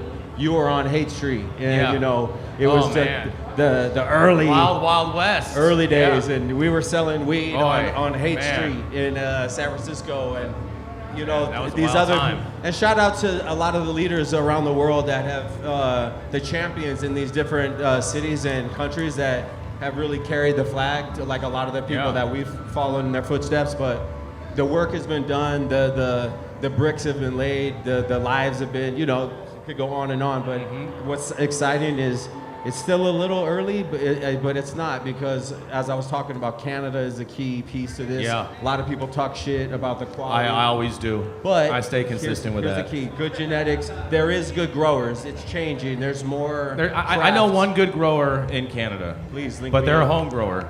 Yeah, I mean, I'm seeing, and I'm constantly touring. I'm spending a ton of my time right now going around and also working, connecting good cultivators that are good people in the States with certain farms that are open to learning. They're funded. Yeah. They have 1,500 lights in there, and it's like, well, can you help? It's like, yeah, let me come in and give this a try. Yep. And you know, there's already genetics in the system that we can pull in. So, you know, a lot of these medical markets, they have never had the original of the genetics that we had. They've never had a real OG. They've got it maybe on the streets, most likely not. So I feel like a lot of this stuff that's seeds that we had, clones that we consider old, no, it's like gold to a lot of these people that have never experienced what we've been had for 20, 30 years, you know? So that, to me, that's exciting, and it balances out the hustle of the years of always being like, what's next, what's next, what's the hottest. It's like, hold on, OG, Granddaddy, Sour, fucking Gelato, you know, on and on. Yeah. Like it's these are like staples that should be. They're so distributed around the nostalgic. world. You know, they're so nostalgic, and that actually is a perfect transition right into Mr. Brett of Wonder Brett. What up, Jason? Yes, because you have a new line that is getting ready to hit shelves, and it's all about nostalgic strains, bringing back the classics, the oldies but the goodies. And look at exactly how it's all packaged. Look at that, looking like spray paint. Yeah, I love the old school strains that were around before Kush, and I love Kush. Kush is everything. It's one of the greatest strains ever. But before '98, when I was introduced to OG, like the strain I'm smoking right now, this is the original Northern Lights number 5. In the mid '90s, when I was in high school, this was the strain. Like, and there was a handful of other really good strains at that time, which is what made me fall in love with cannabis. When the first time I ever smoked skunk, first time I ever smoked Trainwreck, first time I ever smoked Northern Lights, Cali O, Chocolate Thai, like Oasis, African Queen, Champagne. These are some really great genetics that just really aren't around unless you can hunt them down and find it. So there's so many people that are in the market now that are new to the game, and all they know is runts or something else that's like that, and they had never seen Northern Lights. They've never seen Chocolate Thai or some of these original strains that kind of like build they're the just whole like culture. unicorns to people. Yeah, the game has just changed in a different way. You know, like I love weed. I hate the weed business. I love growing weed. I love smoking weed. I love pheno hunting, breeding. But the whole weed business in California is a really fucked up business right now. So it's like, oh man, it's a you know, just the cost of doing business with the erroneous taxes that we have here in California. Yeah. And then the cost of doing business in regards to a bottom to market, so per se, or oversaturated market. yeah, if you look at the way that they laid out the system, this is the perfect example of what you should never ever do in the state of California. Because you could have like families thriving, you could have wealth being created, but you don't, right? You have a lot of people that love this industry and love growing weed, but we're all sacrificing and we're all down on one knee, like battling. Like I'm just a fighter. Like every one of these guys on this stage right now, like that's to my left and to my right, every one of it up here is somebody who's been in the trenches for a long time. And this is literally like bayonet trench warfare in California. And it's just like, how long can you survive in this space? Yeah. Right? And that's the truth of it. Everybody. It's like a limbo, right? How low can you go? Yeah. And I could just be like, you know what? I'm just going to say, fuck it. Like, and I'm just going to lie and just make up everything's great, man. This is fucking golden ages right now, but it's not. Yeah. You know what I mean? Like, exactly. Like everybody up here is got like some serious scars from California and like fucked up partnerships that we've all been through because of the way that the market is designed to make us go through a lot of fucked up shit. They need to change the regulations. They need to change the taxes. Yeah. They need to make it so that you can have real farmers markets where the average home grower can grow something. More direct to consumer model, you're saying? Yeah, like if we can only sell it in California, then we should be able to ship it in California and not be then like having to go through this extra hurdle of paying delivery services, exorbitant fees that add more taxes and more costs to the end consumer, which just cripples the recreational and legal market. Under the current regulations, fuck the rec market. Fuck it. Yeah. It's all fucked up. Yeah. So I don't normally talk like all this. smoke and mirrors. Yeah. You can talk like this. It's you know, it's late somewhere. I'm You're just in like the I nest. said, I feel blessed just to be up on the panel and be around my peers that I really respect to my left and my right here. Like everybody up here is a pioneer in something and has had a vision to create something special, and they've sacrificed and put everything on the line to do it. There's no like stock market money up on this table. This is all like self-made people up here. Yeah. There's a lot of sweat and a lot of blood and a lot of tears. I often tell people that I turned a pager into a storefront. That's an amazing thing, and I miss the days of pagers because I was around when people would actually wait 30 minutes to an hour to hit you up again.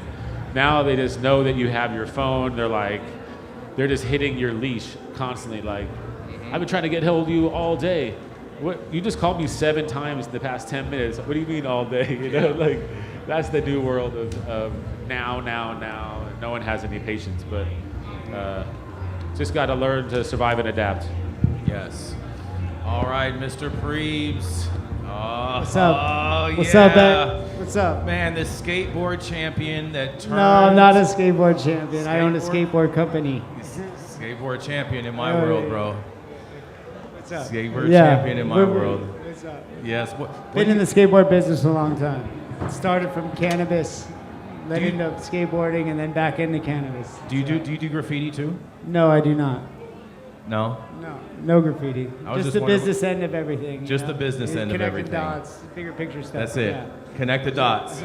Connect the dots. Yeah. So tell us what are the new things? Because I know you guys have a very, very cutting edge facility down there in the San Diego area. San Diego. Well, it's not really too cutting edge. I mean, it's really just the process of growing the flower. Mhm.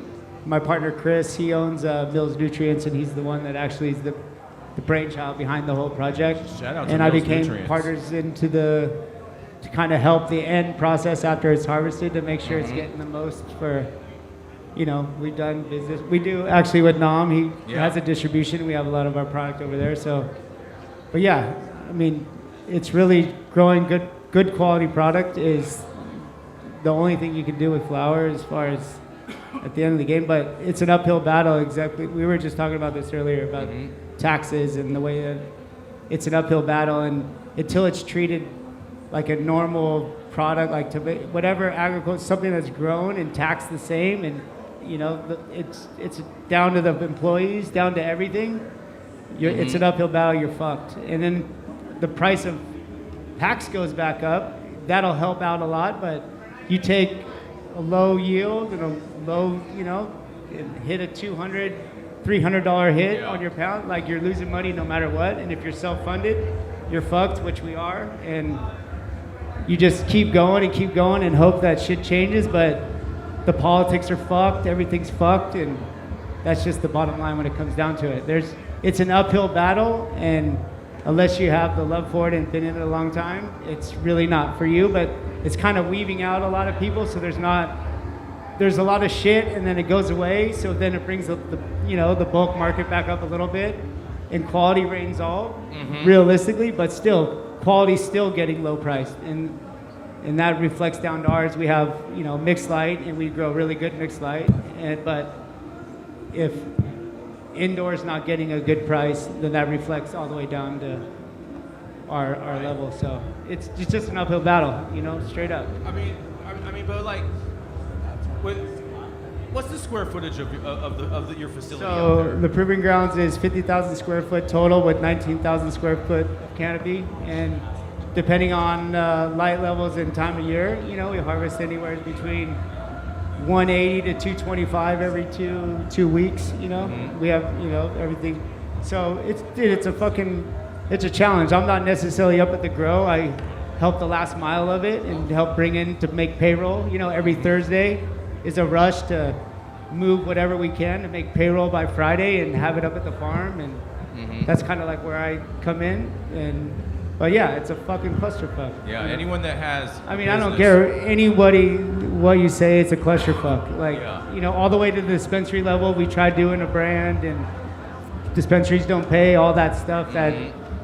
All that's true. It's a big thing. Did you see the video of the CEO of Off the Charts? I did see it through you on Instagram. What'd you think of that? I think that's just typical cannabis of people that really haven't been in it and grinded in it. And I got in the Canadian Pack days, in 1999, and took that and got into the took my love for skateboarding and started a skateboard company.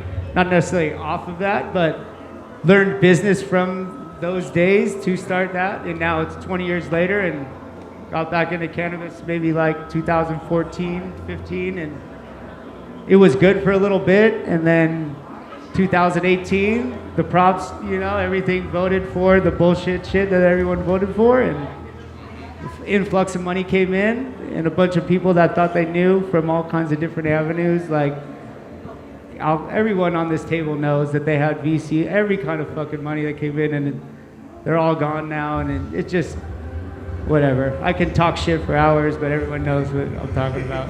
So, I'm just trying to be real and not sugarcoat. So, on and on. Me and Nam have we've been really good friends for a long time, and we live in Huntington, and so this is a legit dude. He's been in the game a long time, and stoked to be on the panel, especially with everybody here. And appreciate it. Thanks, Chang. Thanks, Be Real TV, and appreciate you guys.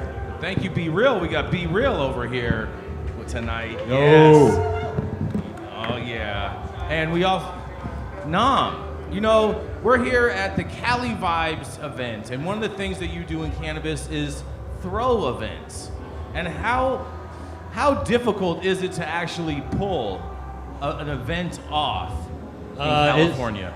It's very, very difficult. It took us about 9 months to convince the fire chief to give us the initial permit. And then, he holds the keys to the gate. He let us in, and after that, we had to convince everybody from police department, city council, and everything to get us the first permit in LA. How long did that take in total? About 17 months to produce the first event. 17 months. And what was the first event called? It was called the Network Show. The Network Show. And we did I would say about 80 brands. 80 brands. Yeah, and sold out pretty quick. And then it's only a B2B, and very strict B2B. You have to be from the licensed market to be able to attend. So the only way you can exhibit is if you're a licensed brand or a distributor. Only way you can attend is you're a licensed retailer, dispensary, or delivery service. And we keep it strict. Yeah. We try to vet everybody out. So.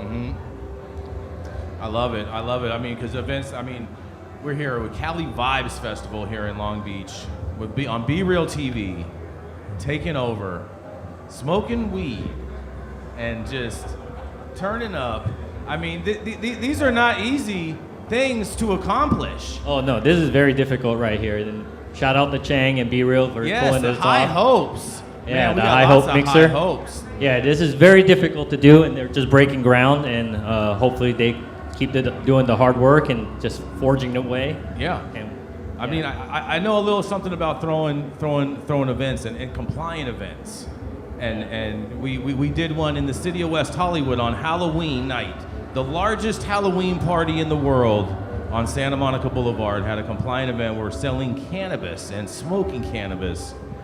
Yeah, it's a beautiful thing. I mean, just rewind the clock 10 years ago. Yeah. We were not able to have a lot of these things just publicly open like this. I know it's a struggle today and it's a difficult, but nothing comes easy, and time it'll make it better. We'll figure it out. We'll work out the kinks. Everybody up here, I hope everyone survives. You guys deserve a seat at the table. You guys led the way, right? You guys stuck your heads out and made this industry. I mean, me and my wife, we own a distro here in Orange County in Santa Ana, and we distribute for about a couple hundred small farmers just from the Triangle. And to watch them die in the bad market in the last few years and watch some of those genetics go away, it's really sad. It's really, really sad. But we are trying to figure out a way to help them within this current state of the industry to survive, and there is a way. It's just, you got to be real strategic with those guys. Yeah. There is a way. Yeah. Cut the fucking taxes. Yep. Cut the taxes. That 38%, they are just taking the whole margin of whatever profit you could actually make. Normal banking, getting credit lines, actually utilizing. I mean, you can pay taxes, you can't even utilize the money in like a normal business, and that's just, California, they're the mob. Yeah, can you get a loan? Yeah, hey. Like, there's farm subsidies for everything being grown in this country except for this.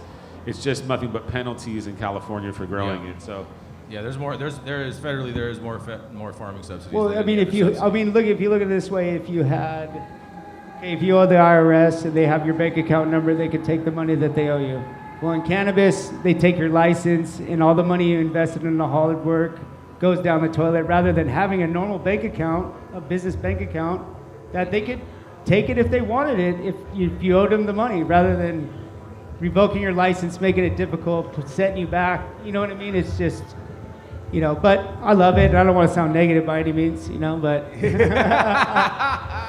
I'm in it to win it forever. I mean, I love weed. It's been my whole life. I mean, it's my mom let me, smoke weed when I was younger, as long as I didn't drink alcohol and, Same. skateboarding and weed, and that's what I made a career out of. So yeah, I love it. Without both of those, you really, it doesn't really matter. You got to love what you're doing. So yeah, stoked to be on the panel with everybody, all legends.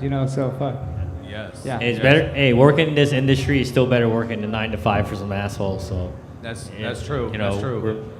It's hard work, but it's talking about the business gratifying. Side. Sorry to cut you off. I support entrepreneurship 100%. That's the only thing that I've ever known is entrepreneurship, and so definitely a big supporter in that, without a doubt. Speaking of entrepreneurs, we have Mr. Greg Jeldon of the Canna Management Group over here. Thank you. Yes, and you throw events also. Yeah. Greg, you got a fan club out there going on tonight. Man. Big up. Oh, yes. Greg, tell us, tell us, what are your biggest challenges with events? That's a great question, and thanks for having me on the panel tonight, Chang and High Hopes. I really appreciate it, and thanks to all these legends up here on this panel. I think the biggest challenge with events, licensed legal events, is the red tape with the government. I don't think that they have an interest. There's a lot of municipalities that don't have ordinances on the books that even allow events. So then if you want to be able to produce an event, it's such a challenge. And I can imagine the 17-month challenge that Nam went through. It really, that's the biggest thing, bureaucracy, the red tape. Yep, the bureaucracy, yeah. Man, I'll tell you what, when we were putting together this event for West Hollywood, at the last minute, like literally maybe let's just say less than 48 hours, the city calls us and says, hey, on the application, the company that's on the application, we can't issue the license for. You have to call the state and have them add me on as a business partner, because I'm the only one that can throw an event in West Hollywood, because you have to be a pre-existing business to throw an event in West Hollywood. So literally, thank God we had someone at the state that literally turned a corporate transfer over in less than 12 hours, and we were able to pull that off. And like I sometimes I wonder, like, if they were really trying to make it not happen with something like that, because they could have told us that a long time ago, and all of a sudden at the 9th hour, when we're ready to go and they're ready to issue the CUP and everything, that it's a no-go. I've been there for sure. Yeah. And how the other big part of events is sponsorships, and thank you to all of the sponsors here tonight sponsoring this event. There is a lot of you, and we all want to thank you all so much. We do not want you to feel unappreciated in any way, because we appreciate you truly. How is the sponsorship market, Greg, with sponsors, with events? It's all about adding value, right? So, I mean, the key is creating deliverables that add value to the brands, and that's what we focus on when we do our events. The cannabis market in California, as you've heard on this panel, is soft right now, so it's tough, and so we try to work with the brands and really offer our list. We have over 5,000 people on the list that have attended our events, over 500 different brands, so we provide as much information back to the brands. We try to share as much knowledge and that we can to help them, because without them, we don't survive. We don't have events, and so we really believe that events help build rapport. They help create sales.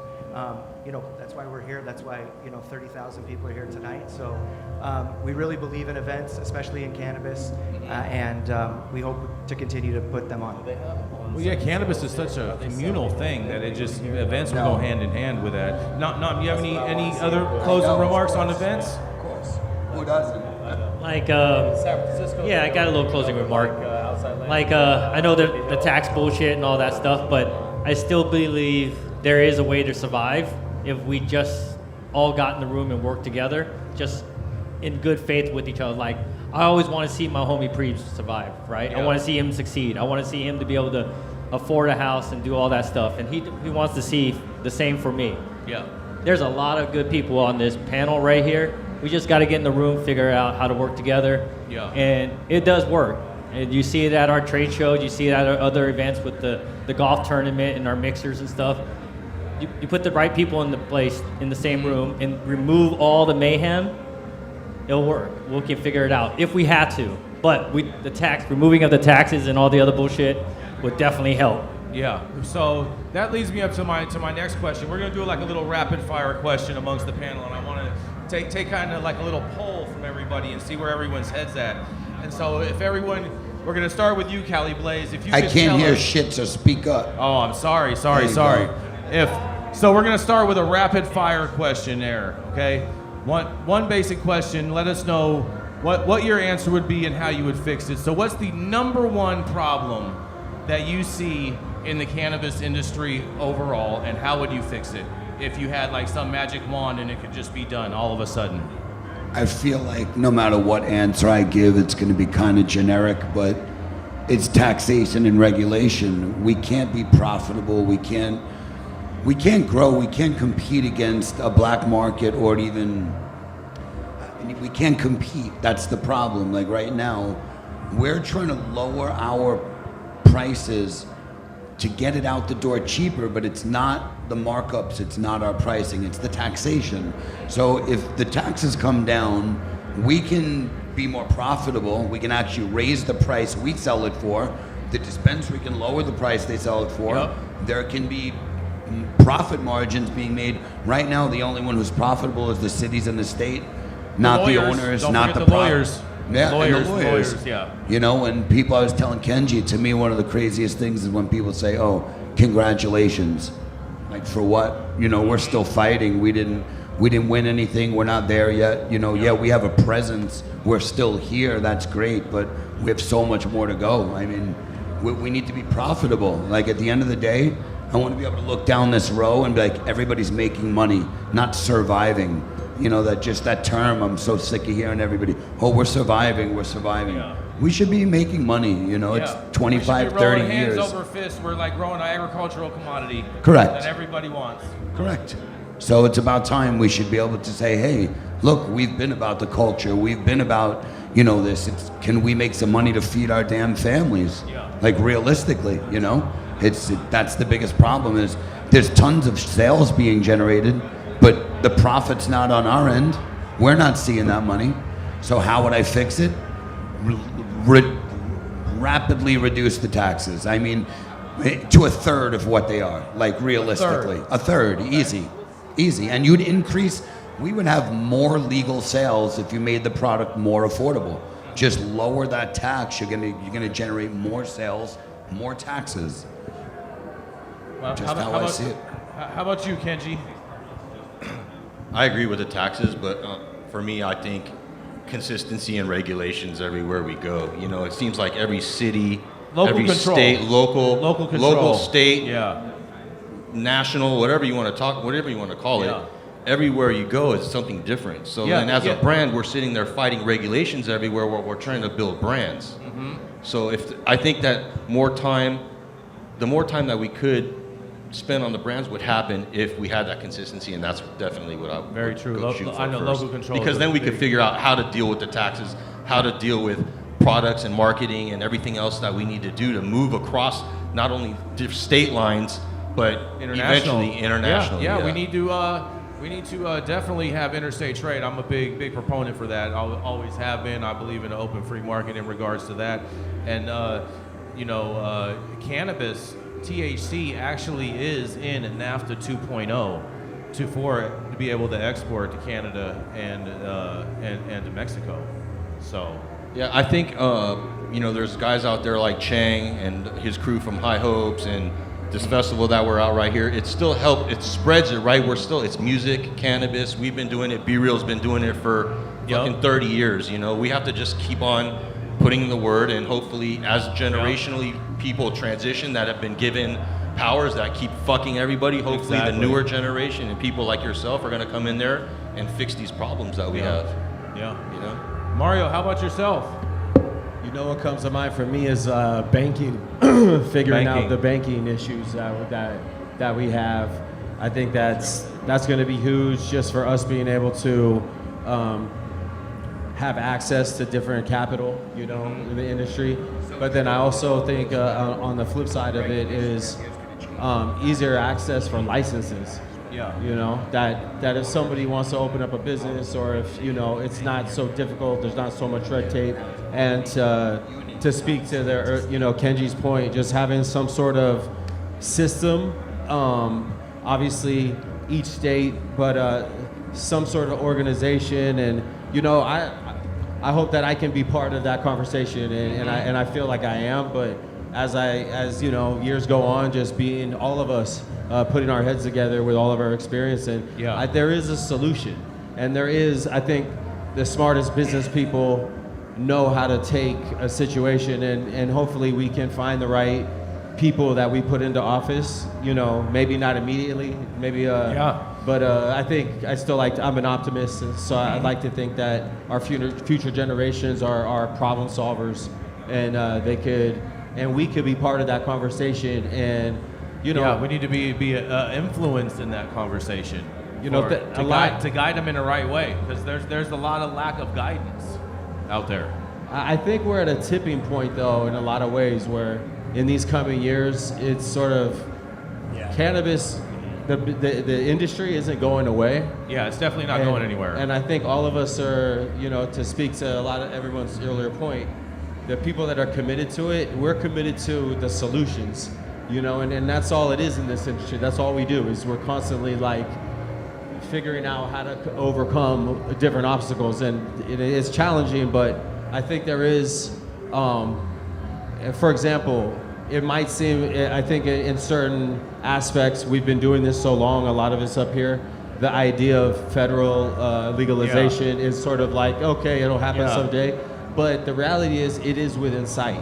And I think it's really, in terms of brands or licenses you hold, I think it'll be interesting when we get to that point, how it'll change like things for us, and open up business in a different way for us. And I think is going to be fun and interesting, to where we can we're, you know, cultivating it in different cities or countries or, you know, states for different reasons, and cultivars that grow in certain areas, and being able to share those, you know, pretty much send that anywhere in the world. Yeah. Very much so. And lower taxes. Lower the taxes. Lower the taxes. Fuck the taxes. Fuck the taxes. Yeah. No taxes. What's the question? No, I'm just kidding. No, really, they need to get rid of terms. Stores, it should be completely a COD model. There should be no more terms. It's completely destroyed the whole ability for farms and farmers to control their destiny, right? And if they got rid of terms, made it so there's just no more terms for anything, it's illegal to give somebody terms. You want to buy the product, you got to pay for it, right? That would be step one in fixing the market, even without changing taxes. And yes, fuck taxes and let's lower that. But even if they kept the taxes where they were, that's the first step to fixing the market. And the second step to fixing the market is allowing people to do direct-to-consumer shipping through the mail.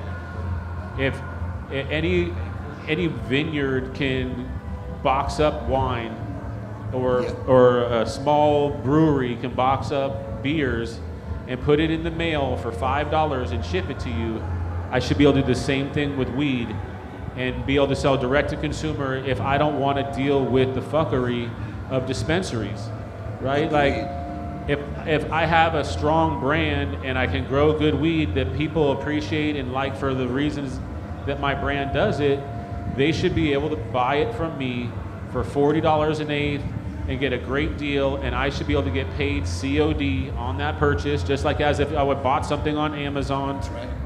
even if it was just limited to the 4 corners of California and you couldn't ship it over state lines, everybody on this panel could find a way to make a decent living with a direct-to-consumer model that isn't mired down in lots of regulations and these special delivery trucks and $15 or $100 minimum purchase so that a delivery service can get $20 of fees out of you, and a distro van with a distro fee. There's just like a ton of red tape for like, delivery. And I'm not talking about just like delivery. I'm saying I can just put this in the mail and send it through UPS and FedEx because they're not the U.S. Postal Service. There's a lot of people that already do that. Yeah, but I cover a lot of stories on High at Night News all the time about stuff like that. Yeah, they need to make it so that we don't have to jeopardize our families. I got kids that I want to go home to every night. I'm not willing to be in the street and risk it all like I was when I was younger. That was a different time period when I was in my 20s, right? Like, and now this is real business. We're paying heavy taxes. We pay all these licensing fees. We pay attorneys. We're more regulated than the food chain that we eat. I wish they would apply even half of the stuff that we have to go through for testing and compliance to the food we get at the grocery store even. Yeah. So it's a real hypocrisy of what's going on, but quick fix for this industry of California and maybe every other state too that's got the same dumb shit going on. No more terms, COD delivery, and in-state shipping through UPS or FedEx or somebody, if they got the license to do just the weed shipping, they would make a new shipping company that all it does is ship weed. Well, why not? Why not? If it's a direct-to-consumer model, just have that brand that's licensed be the licensed shipper. Exactly. Just direct. We don't need another like hand in the way from the farm to the customer. Another cost. Yeah, basically listen, another tax. No offense to all the dispensaries. It's a fun model. It's cool to go to the store and shop like that. But the weed industry was never built on having that third party in the way. The whole weed industry was built on guys that grew it and sold it. Maybe there was a distributor that was somewhere in there who was like, I buy all the weed and I sell it to all these people.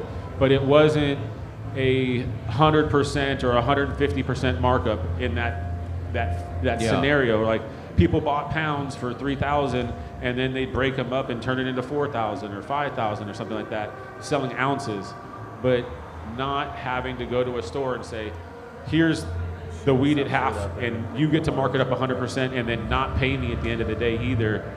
The only person who's getting paid is the California state. The state of California is taking all of the profit and they don't care whether you get paid or not. It's very much like a mob mentality, like fuck you, pay me. Fuck you, pay me. I'll take your license away, I'll take your bank account away, I'll take your money away, we'll take away whatever you've got, right? As long as they get paid. Exactly. What do you have to say, Preebs? What do you think? I think everybody's kind of touched on all what needs to be changed. Yeah, I think the banking, if that could be figured out to where, just say whether you're a farm, whether you had a brand or you had bulk, if you could take those POs or whatever kind of money you had coming in to either borrow against, have a legitimate credit line to pay payroll, to, grow your business in other ways, I think it would be better. But it's hard when you do that, when you're stoked to break even, or when you get to where, we only lost 10 grand this month. That's like a good thing, and you're running a business and it's just not realistic, so that just comes down to having legitimate credit lines in the banking. I think that's the number one. Yeah, but other than that, all right. Yeah, everyone's kind of stated all of the negative issues. Yeah. Mr. Nam. Yeah, I mean, coming from a distributor standpoint, I understand farmers needs a direct to consumer model, and then we still need to have a blend where there's dispensaries. And I'm a firm believer where the farm should be able to, or the cultivator, be able to sell at least 20% of their stuff directly from their cultivation, their farm. Tourists, people can come, visit, buy an eighth. It's like going to visit a winery. Yeah. You know what I mean? Yep. Like they should be able to do at least a small portion of it, 20, 30% of their harvest directly from there. Why not? All of it, bro. Right? Why even put a... why all limit of it? I'm just asking Why for a should little we- bit for right now because they're not going to give it to us all. Well, we deserve it. We need to take it. It's Yeah. ours for the taking. We Yeah. just need to band together. I mean, you guys deserve to take it all, but I know they're not going to give it to us. So it's just a little bit, Do like they, give do us like they 20%. limit? Do they limit other businesses from how much they can do? Why should we be limited? I know they shouldn't limit us. I'm just No, like we asking for a shouldn't. little. No, ask for everything. Demand. Don't ask. Demand. Like even a little bit will help us, right? No, So, demand it all. Demand it That's all. it. Yeah. Demand it all. Greg, I agree. Thoughts on this, Greg? I mean, I think to encapsulate what everybody's saying is federal legalization. I mean, federal legalization solves the banking issue. It solves interstate commerce. No, Greg. We need descheduling. Okay. Descheduling. Okay, but Descheduling is the only thing that fixes that. But we needed something on a federal level, Yeah, we which need would that. allow for a lot of this. I don't know about the taxation aspect, but the banking and interstate commerce would definitely be a huge aspect for our industry. Yeah, if we get so. descheduling, we would have interstate commerce. There'd be no more 280Es, so that would eliminate the majority of the Exactly. major tax burden on everyone across the country, without a doubt. So I have two more quick questions for you guys. And Damian Marley is getting it right now over here at the Cali Vibes Festival, and we want to thank High Hopes, Be Real TV, and everybody else, all the sponsors, everyone involved in this epic event tonight in the city of Long Beach. Probably one of the craziest things that's happening in cannabis right now, and one of the things that's most talked about and very controversial on a lot of different sides.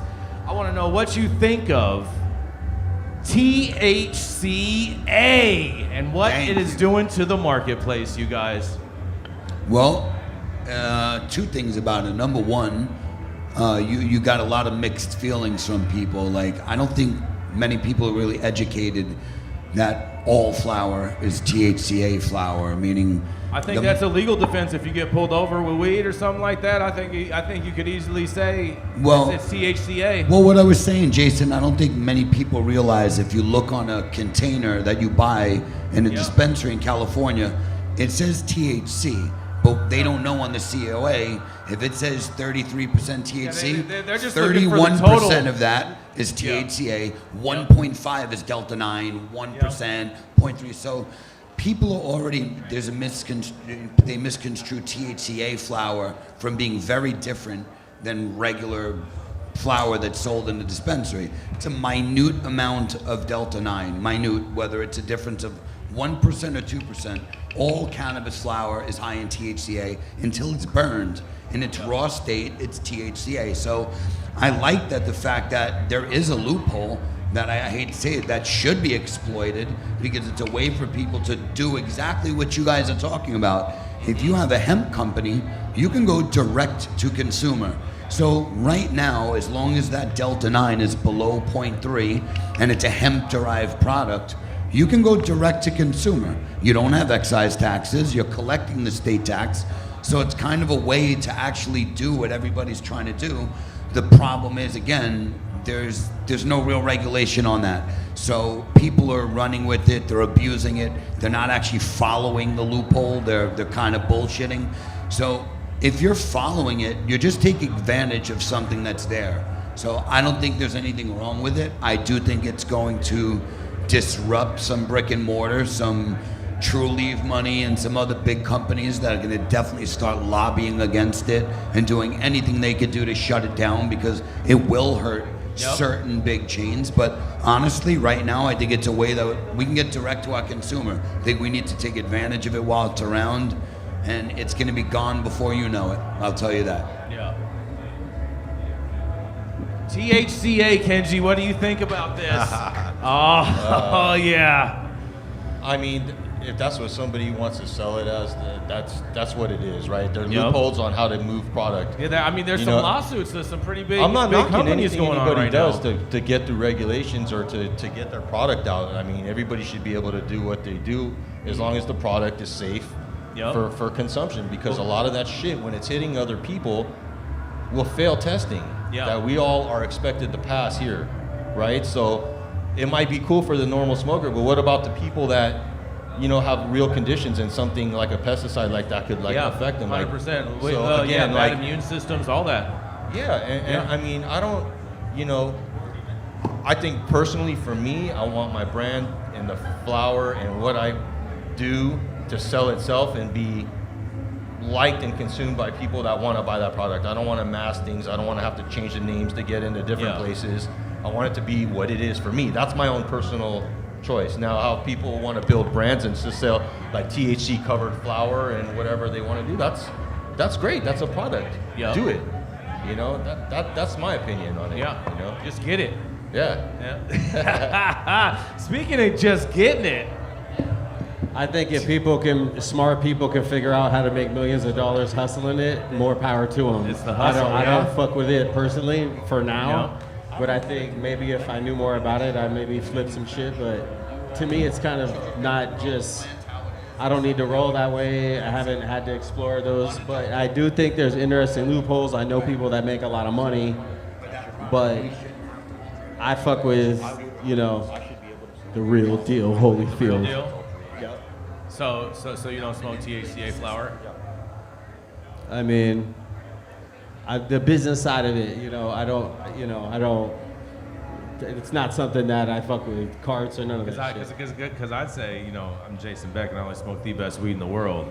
That all of my flower is THCA flower until I smoke it. Yeah, it is though. It actually is. What do you think, Brett? Shit. THCA.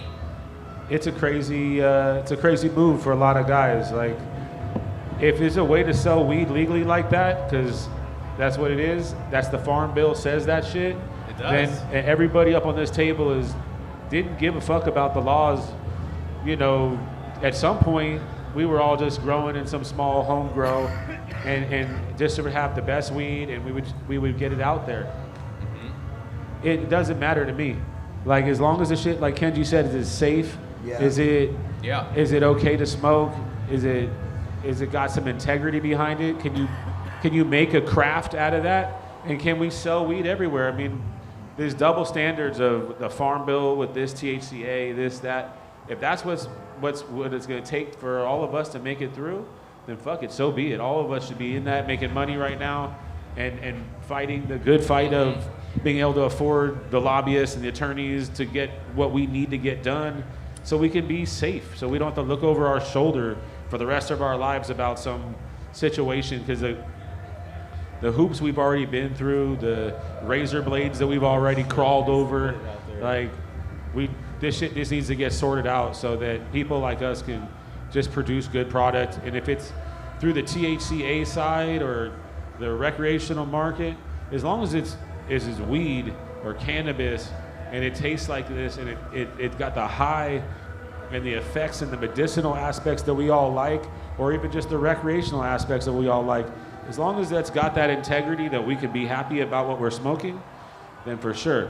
I'm not a big fan of concocted moon rock products and stuff like that. That's just for other people that like that. Some people are just all about trying to put as much hash and oil and keef and THC onto a nug, and yeah, those snowballs are pretty popular nowadays. Yeah, whatever it is, right? But for me, I'm somebody who likes good products. That's it. Yeah. Like the guys on this table that have produced weed. Like, I've smoked a ton of Kenji's weed. I've smoked a ton of Mario's weed. I smoked a ton of Cali Blaze's hash. Like, these are guys that when they open their jar, you're like, if they offer you something, you're an idiot if you don't put your hand out and say thank you, because what they're going to hand you is something that's, absolutely. It's going to be some fire, something that's not in your jar, and it's something that they're proud of because that's what they came to this event with, or whatever they were at. Like, they don't walk out the house being like, let me just grab my fucking oldest jar of garbage. Yeah. They walk out like I would too, trying to show off something new. Show off and share. Yeah, and I think that everybody on this table is an artist. There's an art form to this, and like artists go through struggles, and artists starve sometimes, and then in the end, artists sometimes live forever because of what they went through, and that respect and legacy is more important than the money. As long as you're rich in friendships and rich in love and rich around the people that are supporting you, you're wealthy. That money is a struggle. It's a real thing. You can't eat and you can't pay your bills with friendships. So, you know, it's like that old saying, like, this car doesn't run on friendship. Like, it's a nice way of saying, like, we all need some money here, like, to get around town and eat food. Mm-hmm. But that's just the way the world works. That it is. That it is. Preebs. Yo. THCA. Honestly, me personally, I don't even pay attention to it. I'm so concerned of our farm and what we're doing, and that's all I really care about. And you know, Nose to the grind. I don't even get. It's honestly, I don't even pay attention to it. It's not even a blip on your radar. No, it's not. It's not what's coming down from it. I'm just over. You know, All right. it's not on my radar, so I don't really have anything to speak on it. You know, I don't really care about it. Have you ever walked into a store and seen THCA flower on a shelf? I honestly haven't walked into a dispensary or a store. You wouldn't see it in a dispensary. You see or it a store, in a head shop. wherever, out in the smoke shop. I haven't little been in any of bodegas. those. I don't pay attention to any of that. I'm Gas just stations. consumed in. I'm at our farm and Nom's distro more than anything. So, and then when I'm not there, I'm at home. So, I've really not paid attention to it. We don't fuck with it. You don't fuck with it, no. I stick to flower. Stick to real flower. Yeah, I roll joints. I smoke joints all day. That's it. the thing. Yeah. But I just like plain old school flower. I'm 48. I just I went. I was in Florida at one of these hemp events, and they had all these jars of weed, and it looked like an old school like secret sesh farmers market kind of thing. You know what I mean? And I walked up to the cops, and I asked them, I'm like, can you tell which one's weed and which one's hemp? And they just laughed. Right? And this is in Florida. You know? I just don't really fuck with that. I just prefer old school weed. Okay. You know, Greg, what are your thoughts on THCA flower?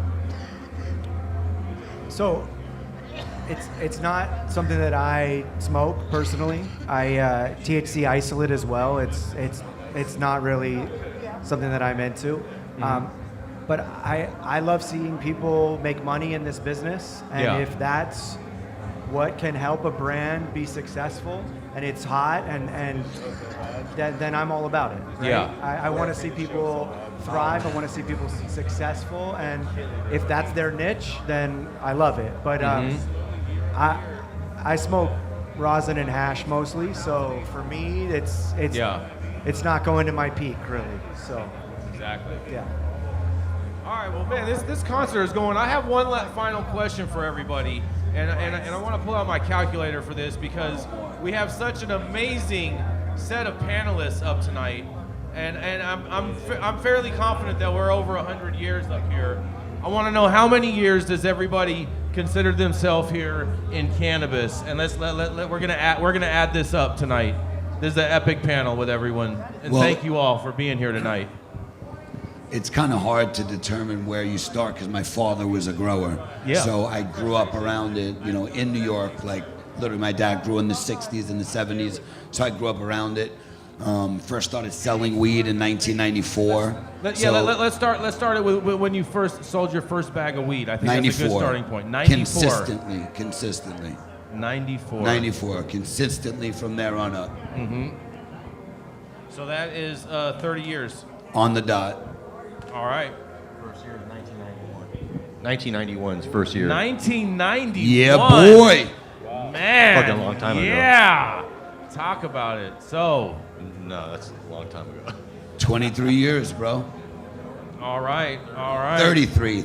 Yeah, 33 years, bro. 33 years. Mario. Sold my first sack 1993.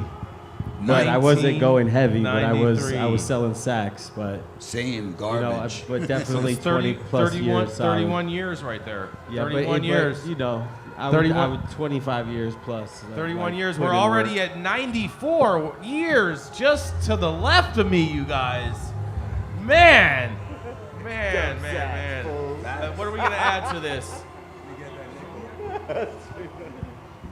Sold weed. Never ever sold weed ever in my life.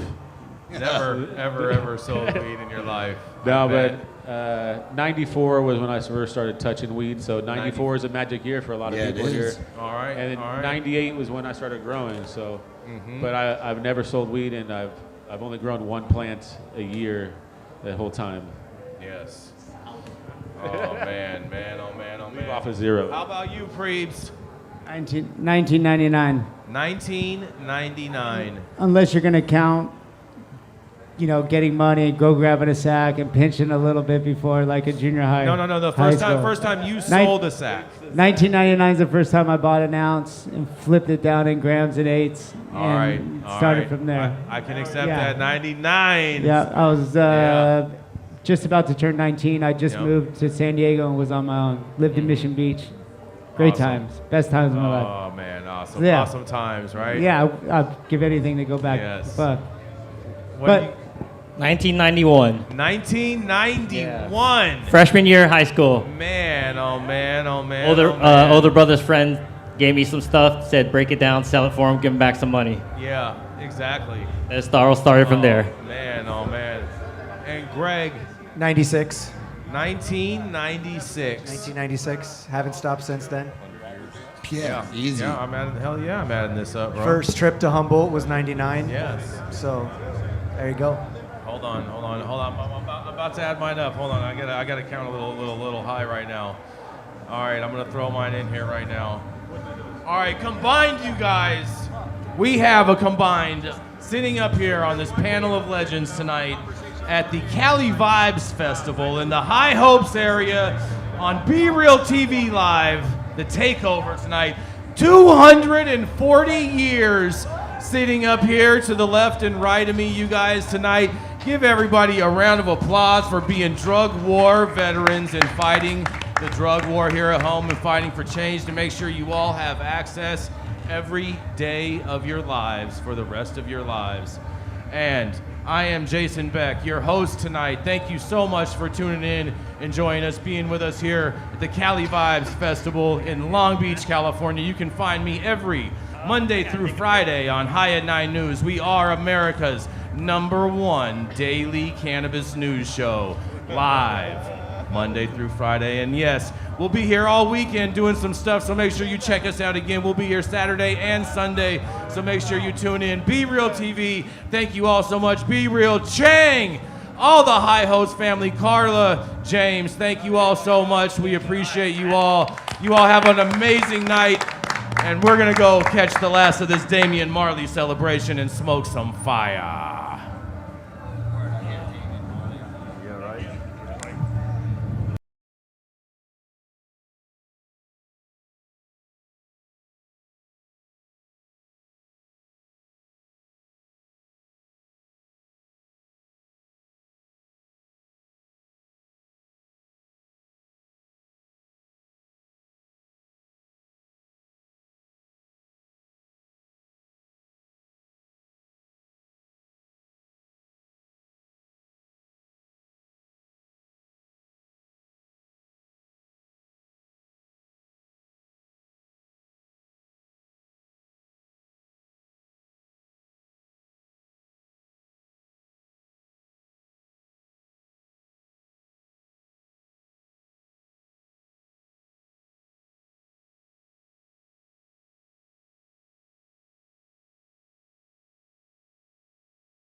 Hey Arizona, just because weed is legal now doesn't mean your criminal record is clear. You need to visit azexpunge.org today. The Reclaim Your Future campaign can expunge your record for free. Go to azexpunge.org now.